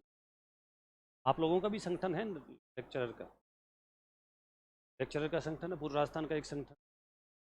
तो आप लोग भी कहोगे भी हमारी ये दिक्कतें आ रही है, ये आ रही है, ये आ रही है, और जिले में आवाज़ उठाओगे तो कहेंगे हाँ भाई इन रमेश जी को बना दो, ये जिले में ठीक बात करते हैं यार सब हैं। हाँ, ये भी हमारी ये मांगे हैं, स्थानांतरण की मांग है, डीए की मांग है, इसकी मांग है, छुट्टियों की मांग है, ये मांग है। तो वो परिस्थिति उस जिले में बनेगी तो हो सकता है आप में से कोई व्यक्ति इस प्रकार का। तो सिचुएशनल थ्योरी कहती है कि ना तो गुण देखे जाते हैं, ना वो जन्मजात होता है। वहाँ उस पर जो संस्था होती है या समाज जो होता है उसके आसपास की जो स्थिति होती है वो इस प्रकार से नेता पैदा कर देती। और ये आप मान के चलना कि आप जैसे लेक्चरर बनोगे फिर आपके पास बहुत सारे लोग आएंगे कि अपना ये संगठन है, इसमें जुड़ते हैं, और वैसे जनरली जुड़ते हैं, सभी के संगठन होते ही हैं। तो संगठन में वहाँ पे भी आप देखोगे तो आपके जिले में जो नेतृत्व दे रहा होगा, आपके ब्लॉक में जो नेतृत्व दे रहा होगा, आपके राज्य में जो नेतृत्व दे रहा होगा, वो किस प्रकार से अपने इस पूरे जो 57,000 लोग हो, आप तो लेक्चरर पूरे राजस्थान में कितनी सीटें हैं आपकी? 57,000 सीटें लेक्चरर राजस्थान में। तो 57,000 लोग बहुत होते हैं। तो खाली बोलियो सीटें, मैं तो कह रहा हूँ स्वीकृत है इतनी में, चलो भरी हुई भी है जैसे 34-35 जितने भी प्रकार की, कुछ लोग अब भर जाएगी, कुछ आगे भरी। तो अगर इतने सारे लोग होते हैं तो इनमें भी एक संगठन होना, इस संगठन की बातों को बात करना, ब्लॉक लेवल पे बात करना, जिला लेवल पे बात करना, तो वहाँ पे कई बार अचानक कोई मांग ऐसी आई, परिस्थिति क्रिएट होगी, वहाँ पे कोई भी व्यक्ति नेता बन सकता है। तो ये सिचुएशनल थ्योरी भी कहीं कई बार जो है परिस्थितियों को इस प्रकार से अंजाम देती है कि नेता बन जाता है व्यक्ति। हाँ,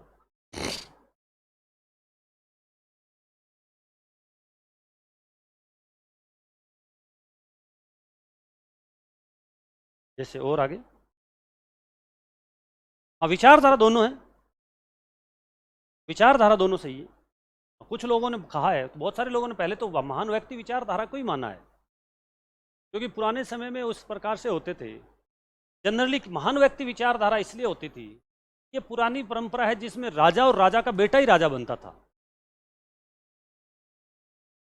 तो इसीलिए एनवायरमेंट ऐसा ही मिलता था ना भाई, राजा के बेटे को तो एनवायरमेंट मिल गया ना उसको लीडरशिप का, वहाँ पे नीचे वालों को एनवायरमेंट कैसे मिले। इसलिए पुरानी समय में इस प्रकार की महान व्यक्ति विचारधारा कि वो तो भाई नेता या राजा वो तो पैदा ही उस घर में हो रहा है, इसलिए बनना ही है उसको, तो इसलिए उसमें कहा था। लेकिन कई बार उस राजा को जो है या उसके घर में विद्रोह होता था और दूसरा व्यक्ति जो योग्य होता था अपने गुणों के आधार पर विद्रोह करके वो भी बन जाता था, तो वहां पे वो गुणमूलक वाली आती थी। हाँ, मतलब ऐसे कुछ लोग बन जाते हैं तो वो गुणमूलक आ जाती है। या कहीं पे बिल्कुल ही परिस्थितियां अलग क्रिएट हो गई, जैसे महात्मा बुद्ध थे, महावीर स्वामी ये जो थे जैन धर्म के, तो इन लोगों ने आसपास उस समय जो जिस भी धर्म के अंदर जो बुराइयां देखी तो इनको लगा यार इन बुराइयों को दूर करना चाहिए, तो इन्होंने अपने आप की एक स्पिरिचुअल जो लीडरशिप है वो इन्होंने दी। तो परिस्थितियों के आधार पे भी, या जैसे गांधी जी भारत में आए, या गांधी जी को परिस्थितियां ही तो मिली थी इस प्रकार की, अलग अलग प्रकार की, तो उन्होंने कहा कि अब अच्छा मौका है कि यहाँ पे लीडरशिप की जा सकती। भारत की परिस्थितियों ने उस प्रकार से उनको, क्योंकि यहाँ कोई सर्वमान्य ऐसा कोई नेता था ही नहीं जो पूरे विश्व को भी जानता हो, परिस्थितियों को भी जानता हो, अंग्रेजों को भी अच्छे तरीके से जानता हो, हैंडल भी करना आता हो और लड़ाई भी नहीं करे, कि अंग्रेजों से लड़ाई करके तो आप जीत नहीं सकते। वो तरीके भी तो आने चाहिए ना नेता को। जैसे आपने देखा होगा बहुत सारे नेता अच्छे होते हैं या अच्छे नहीं भी होते, लेकिन उनको तरीके आते हैं अपने काम करवाने, कैसे ये काम किया जा सकता। तो ये सिचुएशनल थ्योरी भी इस प्रकार से जो है वो काम करती है। लेकिन इसमें इंपॉर्टेंट है नेतृत्व की शैलियां। आप हमारे जो सिलेबस में है, जिसको न्यूपा मानता है, वो नेतृत्व की 3 शैलियां हैं। कितनी शैलियां हैं? अच्छा, एक बहुत ही अच्छा क्वेश्चन मेरे मुंह से निकला, ध्यान से सुनना भाई। शिक्षकों संस्था प्रधानों के लिए जो नेतृत्व का प्रशिक्षण है वो भारत स्तर पे निम्न में से कौन सी संस्था के द्वारा आयोजित किया जाता है? नेतृत्व का प्रशिक्षण किसके द्वारा? निपा। ये भारत स्तर पे नेतृत्व का प्रशिक्षण देने वाली संस्था, और राज्य में सीमेट स्टार लगा के लिखो। शिक्षा अधिकारियों को, कोई बात नहीं एक साथ लिख लो। शिक्षा अधिकारियों को राष्ट्रीय स्तर पर, शिक्षा अधिकारियों को राष्ट्रीय स्तर पर शिक्षा अधिकारियों को राष्ट्रीय स्तर पर नेतृत्व कॉमन नियोजन व प्रशासन का प्रशिक्षण,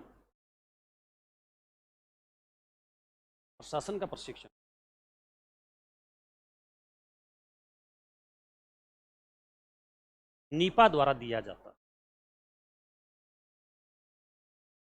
NIEP द्वारा दिया जाता।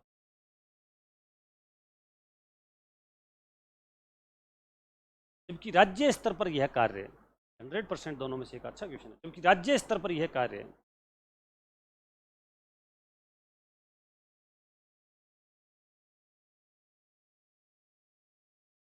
सीमेट जयपुर द्वारा, सीमेट SIEMAT सीमेट जयपुर द्वारा किया जाता है, सीमेट जयपुर द्वारा किया जाता है।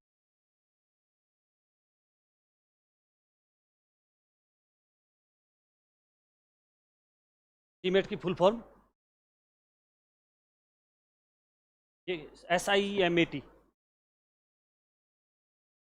स्टेट इंस्टीट्यूट ऑफ एजुकेशनल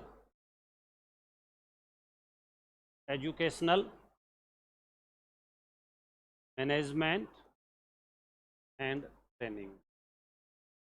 कहाँ पे है ये? कोनेर। ये शिक्षा अधिकारियों के प्रशिक्षण प्रदान करने का, शैक्षिक प्रबंधन का, नेतृत्व का, प्रशासन का, प्रबंधन का, ये समस्त प्रकार का प्रशिक्षण सीमेट गोनेर के द्वारा शिक्षा अधिकारियों को दिया जाता है, ताकि उनमें नेतृत्व शैली का विकास किया जा सके।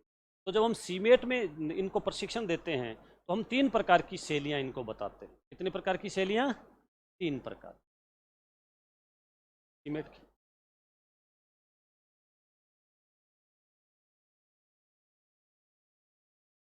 माध्यमिक शिक्षा, प्रारंभिक में क्या होते हैं? जैसे प्रारंभिक में तो प्रधानाध्यापक होते हैं। प्रारंभिक में प्रधानाध्यापक कौन होता है? सेकंड ग्रेड वाला।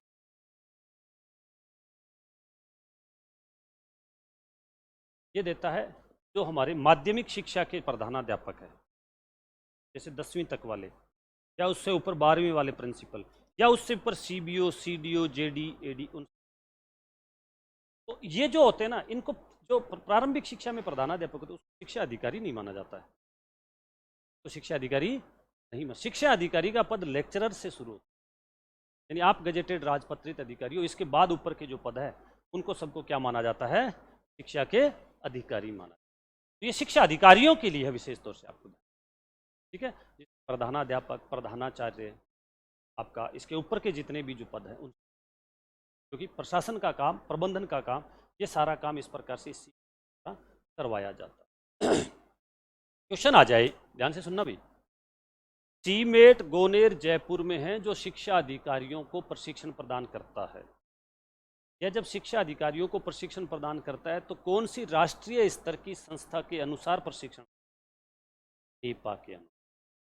क्वेश्चन आ जाए, नीपा का जो कुलपति है वो राजस्थान में कौन सी परिषद के अंदर रखा गया है?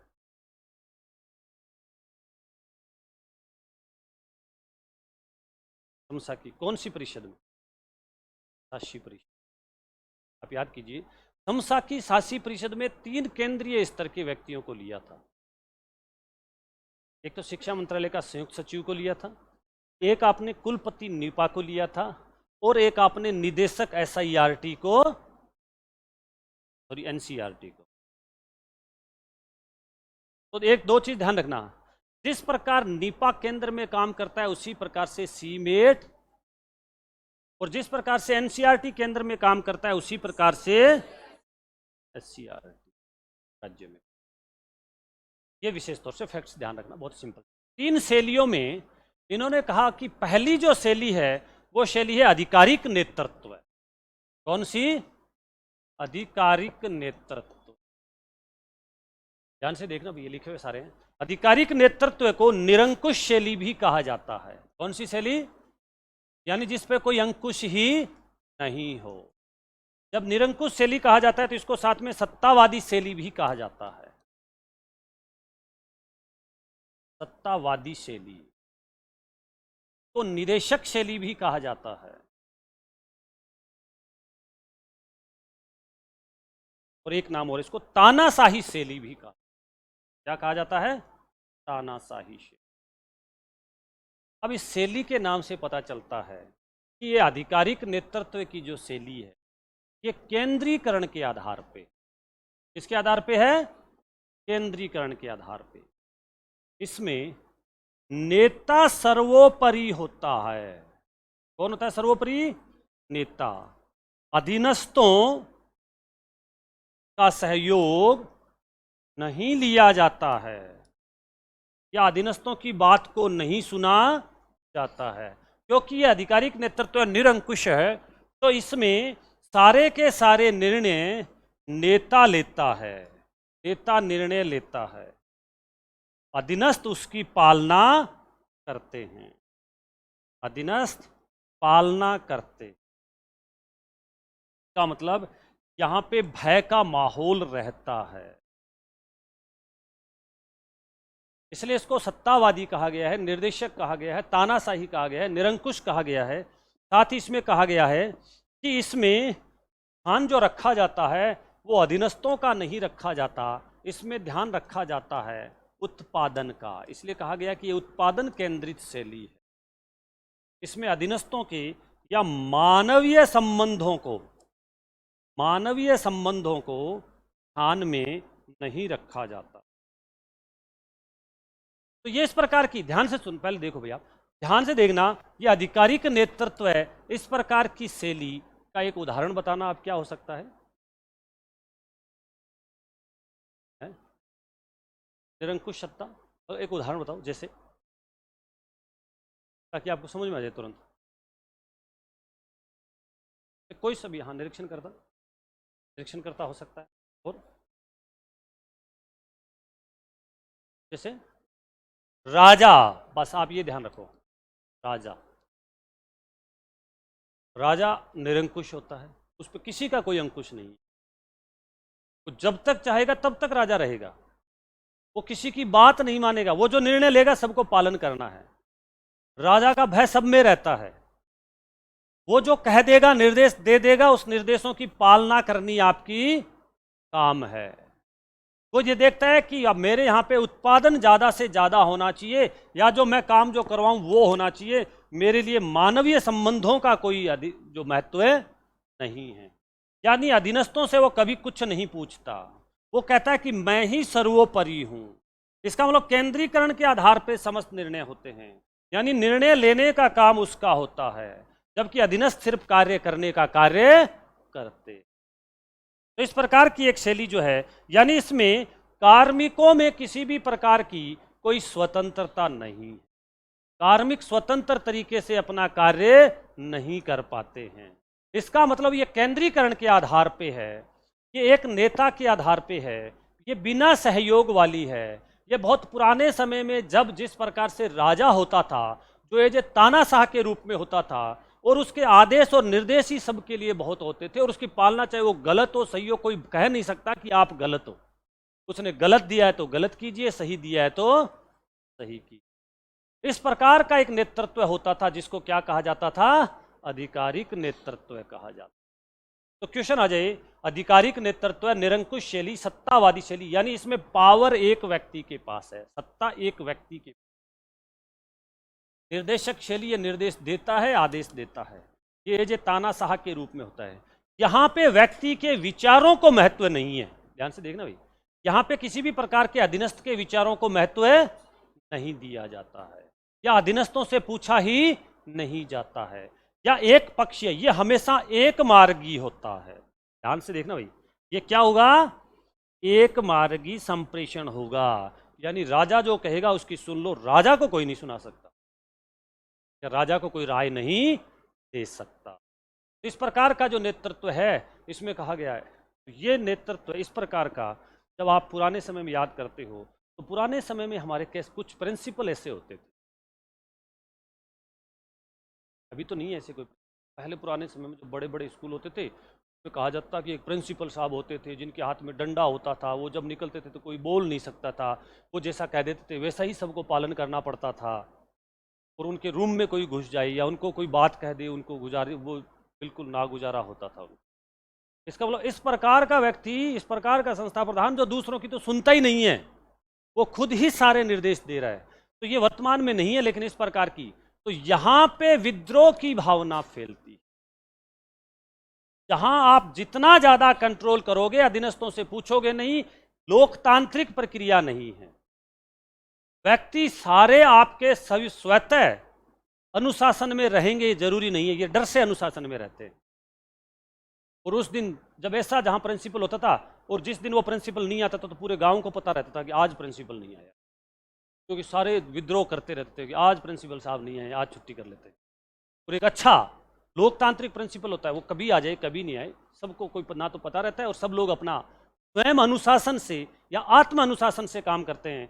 यहाँ से जो अनुशासन होता है वो भय वाला होता है, उसके डर से लोग अनुशासन में हैं, वो कभी भी विद्रोह कर भी सकते। तो इस प्रकार का नेतृत्व अच्छा नहीं है, अच्छा नहीं है, सहयोगी नहीं है, प्रेरक वाला नहीं है, प्रेरणा देने वाला नहीं है, रचनात्मक नहीं है। यानी लोगों की जब बात ही नहीं सुनी जा रही है, तो इसको क्या माना गया है? एक मार्गी माना गया। दूसरा, लोकतांत्रिक,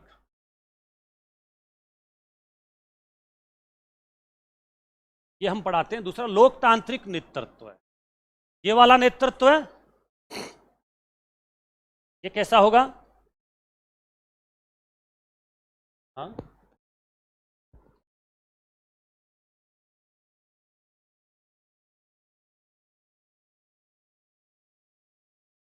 कैसा होगा? तांत्रिक नेतृत्व, जनतंत्रीय नेतृत्व, सहभागी वाला होगा, इसको बोलते हैं सहभागी नेतृत्व। इसका मतलब ये सामूहिक होगा,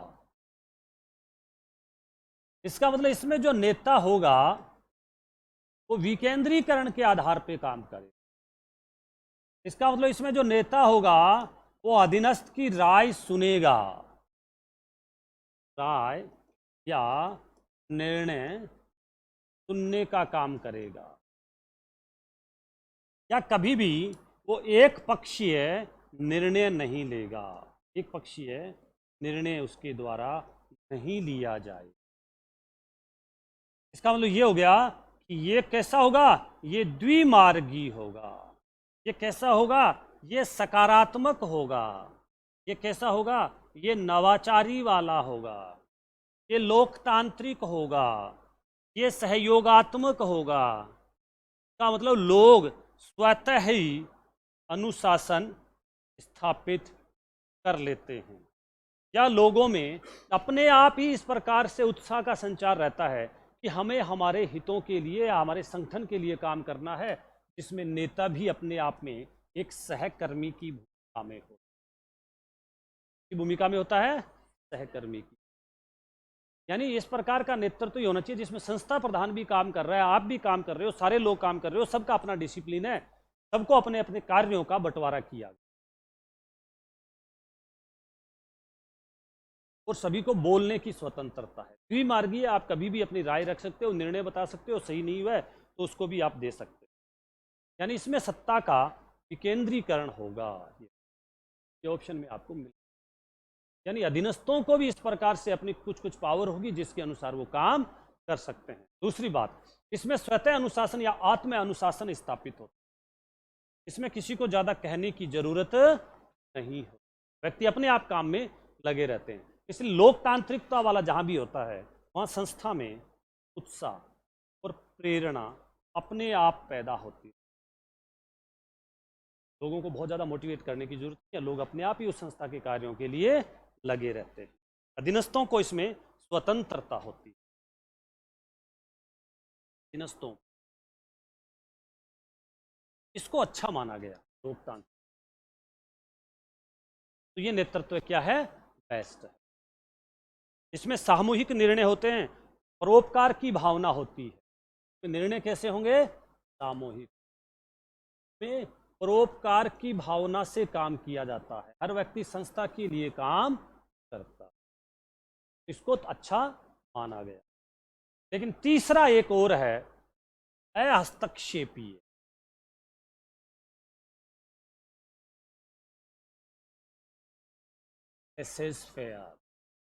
हस्तक्षेपीय शैली, ये शैली कहां होती है? प्राइवेट सेक्टर में नहीं, प्राइवेट सेक्टर में तो बहुत,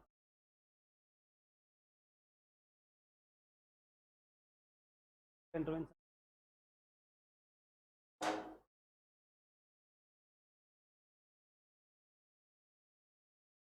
जैसे सरकार नहीं, अपने हिसाब से नहीं, उनका मैनेजमेंट बहुत खतरनाक होता है। तो शाम को ही पूछ लेते हैं, हमारे तो 1 महीने बाद पता चलता है। प्राइवेट वाले तो शाम को ही पूछ लेते हैं आज आपने कितना काम किया, उसका तो इंटरवेंशन बहुत खतरनाक होता है। हाँ, हस्तक्षेपीय में ये कहता है कि नेता मस्त होता है, कोई हस्तक्षेप नहीं होता है। इसका मतलब नेता अधीनस्थों को पूर्ण स्वतंत्रता दे देता है कि आप लोग अपने हिसाब से कर लो, मुझे तो नहीं पता कैसे काम करना है। इसको बोलते हैं हस्तक्षेपीय। और ऐसा नेतृत्व होना नहीं चाहिए। क्यों? क्योंकि जब नेता का हस्तक्षेप ही नहीं है तो फिर काम कैसे होगा, फिर टीम कैसे बनेगी? इसका मतलब इसमें सामूहिक कार्य नहीं होते, सामूहिक सहयोग की भावना नहीं होती है। नेता कहीं बैठा होता है, अधीनस्थ कहीं होते हैं, आपस में उनका कोई किसी प्रकार का कम्युनिकेशन, जैसे हमने कहा वहां द्विमार्गी है, ऐसा कोई जरूरी नहीं है कि वहां कम्युनिकेशन। इसका मतलब यहां पे कई बार नेता अनुभवहीन होता है, क्या होता है, और अधीनस्थ अनुभवी होते, ये भी हो सकता, या नेता में नेतृत्व के वो गुण नहीं होते जो वास्तव में इस प्रकार का नेतृत्व कभी भी अच्छा नहीं माना गया। हस्तक्षेपीय नेतृत्व को अच्छा नहीं माना गया है, क्योंकि यह नेतृत्व है नियंत्रण मुक्त शैली भी कहते हैं। क्या कहते हैं? नियंत्रण मुक्त, यानी किसी पे कोई नियंत्रण है ही नहीं। तो जब किसी पे किसी भी प्रकार का कोई नियंत्रण नहीं है तो कोई व्यक्ति क्या काम कर रहा है, कैसे काम कर रहा है, उसको देखेगा कौन? तो नेता तो निष्क्रिय हो गया यहाँ पे। तो इस प्रकार का नेतृत्व है ज़्यादा अच्छा नहीं है, क्योंकि इस प्रकार के नेतृत्व से अनुशासनहीनता फैलने का डर बना रहता। ये तीसरा इस प्रकार से, यानी इसमें कहा गया कि इसमें वैसे कोई नेतृत्व होता ही नहीं है और अधीनस्थों को पूर्ण स्वतंत्रता होती है कि वो अपने हिसाब से काम करते रहें, यानी संगठन नेतृत्व विहीन जैसा होता। तो ये तीसरी थी हस्तक्षेप। साथ ही लिप हमने 3 शैलियां और बताई।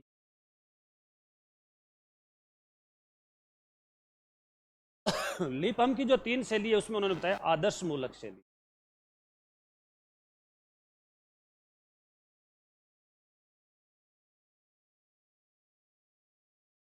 दूसरा बताया इन्होंने व्यक्तिक शैली और व्यवहारिक शैली। ये 100% क्वेश्चन ऐसा कैसा आ सकता है कि लीप हम के द्वारा बताई गई शैली निम्न में से कौन सी नहीं। जहाँ 3 होते हैं वहाँ ध्यान रखना, 100% बहुत ही अच्छा क्वेश्चन बन सकता है। लीप हमने जो 3 शैलियाँ बताई उसमें कौन सी नहीं है? आदर्श मूलक तो है, व्यक्तिक भी है और व्यवहारिक भी है, और इस व्यवहारिक को ही बोला जाता है मध्यम मार्गी से। और वर्तमान में कहा गया है कि सबसे प्रचलित यदि कोई शैली है तो वो कौन सी है? मध्यम मार्गी से। कि नेता को ना तो बहुत ज़्यादा सरल होना चाहिए और न ही नेता को कठोर होना चाहिए, यानी नेता अपना काम किस प्रकार से करवाए ये उसको तरीका आना चाहिए। इसलिए मध्यम मार्गी शैली, इसलिए आपने देखा होगा जब आप जाओगे तो आपको लगेगा यार कई बार तो संस्था प्रधान ये बड़ा कठोर हो जाता है, कई बार यार बड़ा हंसी मजाक भी कर लेता है, और इसको सारे काम करवाने के तरीके, सब लोग उसको मध्यम मार्ग आता है। किस व्यक्ति से कैसे काम करवाना है ये उसको पूरा पता रहता है। तो इस प्रकार से इस शैली को इन्होंने कहा कि व्यवहार में कौन व्यक्ति कैसे काम कर सकता है, इस शैली को क्या कहा है? मध्यम मार्गी शैली का। तो इन्होंने इस प्रकार से 3 शैलियां दी। आदर्श मूलक शैली में यह कहता है कि संगठन की अपेक्षा ज्यादा है, संगठन की अपेक्षा पर काम किया जाता है, व्यक्ति को अच्छा नहीं माना गया। और यहां पे व्यक्तिक शैली में किसको? व्यक्ति की अपेक्षा को माना गया। यहां पे संगठन नहीं है, और यहां पे संगठन प्लस व्यक्ति दोनों ही माने गए, संगठन प्लस व्यक्ति, ताकि अच्छे से काम। आदर्श मूलक शैली कहती है कि व्यक्ति को ज्यादा इंपॉर्टेंट नहीं देनी है, हमें संगठन को इंपॉर्टेंट देनी है। व्यक्तिक शैली कहती है कि संगठन को इंपॉर्टेंट नहीं देनी है, यहां पे आपको व्यक्ति को इंपॉर्टेंट देनी है। लेकिन मध्यम मार्गी शैली कहती है कि जहां जब जिस प्रकार की जरूरत पड़े वहां उस रूप में उसको इंपॉर्टेंस देनी होती है, यानी मध्यम मार्गी शैली को व्यवहार परक शैली भी कहते हैं। और इसमें जो नेता होता है वो पुरस्कार और दंड के माध्यम से भी लोगों को कंट्रोल करने का कार्य करता, इसमें भी पुरस्कार व दंड देने का किया गया है। तो जब उसको लगे कि पुरस्कार देना है तो पुरस्कार दे, जब उसको लगा है दंड देना है तो दंड, यानी वो मध्यम मार्ग अपना ले। कुछ लोगों को बहुत अच्छा रिवार्ड देता है, लेकिन कुछ लोग पे 16 शीशे की कार्यवाही भी कर दे। तो उसको पता रहना चाहिए कि मुझे कब किस व्यक्ति से कैसे काम करवाना है। तो ये नेतृत्व की कुछ शैलियां थी, लेकिन नेतृत्व की एक एकीकृत मॉडल है। कौन सा मॉडल है? एकीकृत मॉडल। नेतृत्व का एकीकृत मॉडल। वैसे तो बहुत सारी यहाँ पे शैलियां दी है, लेकिन हमारा जो न्यूपा और सीमेट जो पढ़ाते हैं हम लोग, वो इस प्रकार की इतनी मुख्यतः तो वो 3 ही शैली ध्यान रखना आप, जो आधिकारिक वाली, जो नियंत्रणात्मक जो लोकतांत्रिक वाली, और हस्तक्षेपीय शैलियां। वैसे तो ये 3 ही हैं जिनके अनुसार वास्तव में पूरे विश्व में जो नेतृत्व प्रदान किया, या तो राजा का नेतृत्व है। लोकतांत्रिक में वो पूछ ले कि लोकतांत्रिक नेतृत्व में नेता होता कैसा है?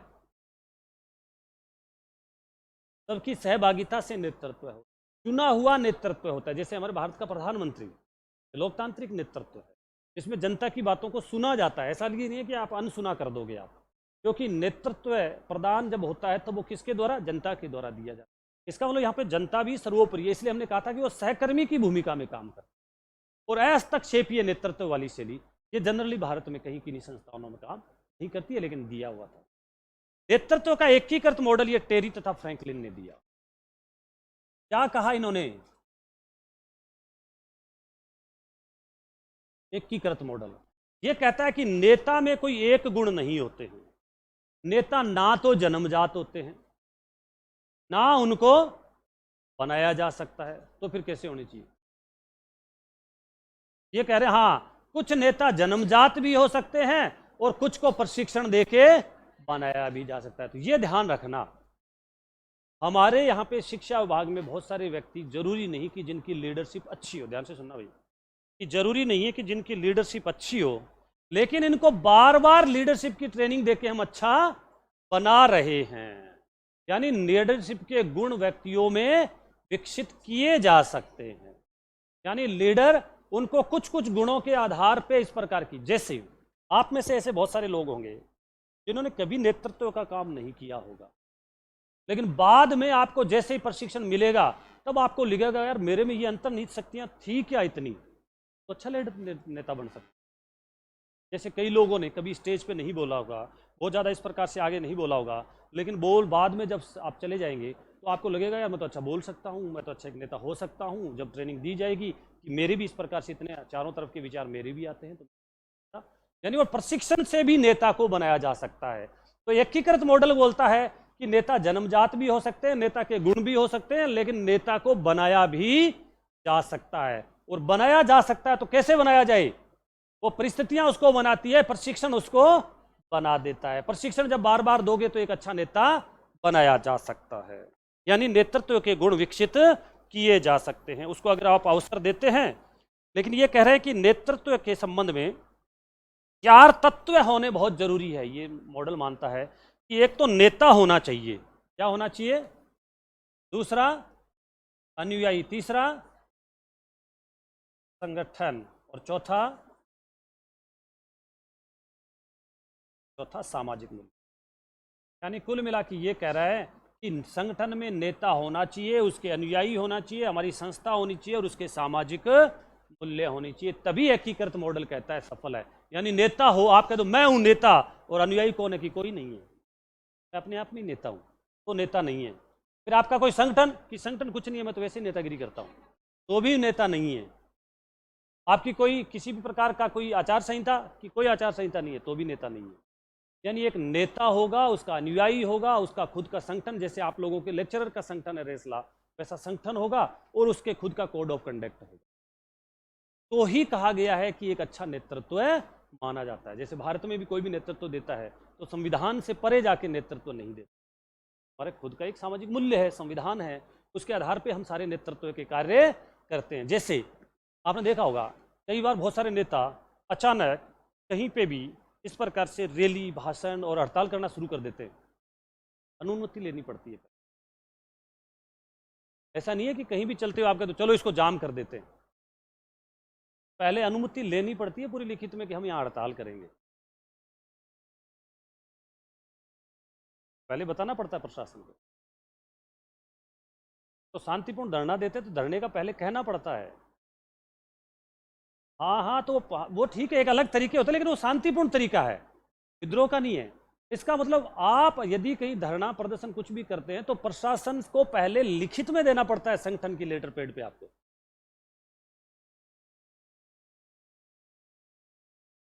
देगा तो ही, हाँ आप दे के आ गए और आपने धरना लगा रहे तो भी सही, सही कह रहे हैं, वो आपको देगा कि हाँ अब आप यहां पे जो भी है। तो इसका मतलब ये हो गया, जैसे कई बार आता है कि राजस्थान में लगा ये नियम अब नहीं होगी हड़ताल, जैसे परीक्षाएं चल रही, अब कोई भी शिक्षक हड़ताल नहीं कर सकता, नियम है ये। इसका मतलब इसमें सामाजिक मूल्यों की भी स्थापना की गई है कि आप कब कौन सा कार्य कर सकते हैं। तो नेतृत्व का एकीकृत मॉडल ये भी बहुत ही अच्छा मॉडल है। तार लगा के लिखें, नेतृत्व शैली को प्रभावित करने वाले कार्य, तार लगा के लिखें, नेतृत्व शैली को प्रभावित करने वाले कार्य, नेतृत्व शैली को प्रभावित करने वाले कार्य, नेतृत्व शैली को प्रभावित करने वाले कार्य, कारक, नेतृत्व शैली को करने वाले कारक। बुक्स में हो सकता है नहीं हो, लिख लें आप। और एक नेता का व्यक्तित्व है, नेता का व्यक्तित्व। नंबर 2, समूह के सदस्यों का व्यक्तित्व है, समूह के सदस्यों का व्यक्तित्व है।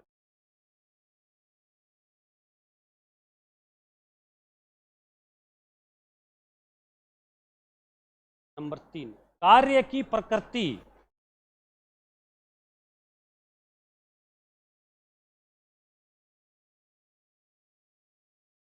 और नंबर 4, परिवेश की प्रकृति।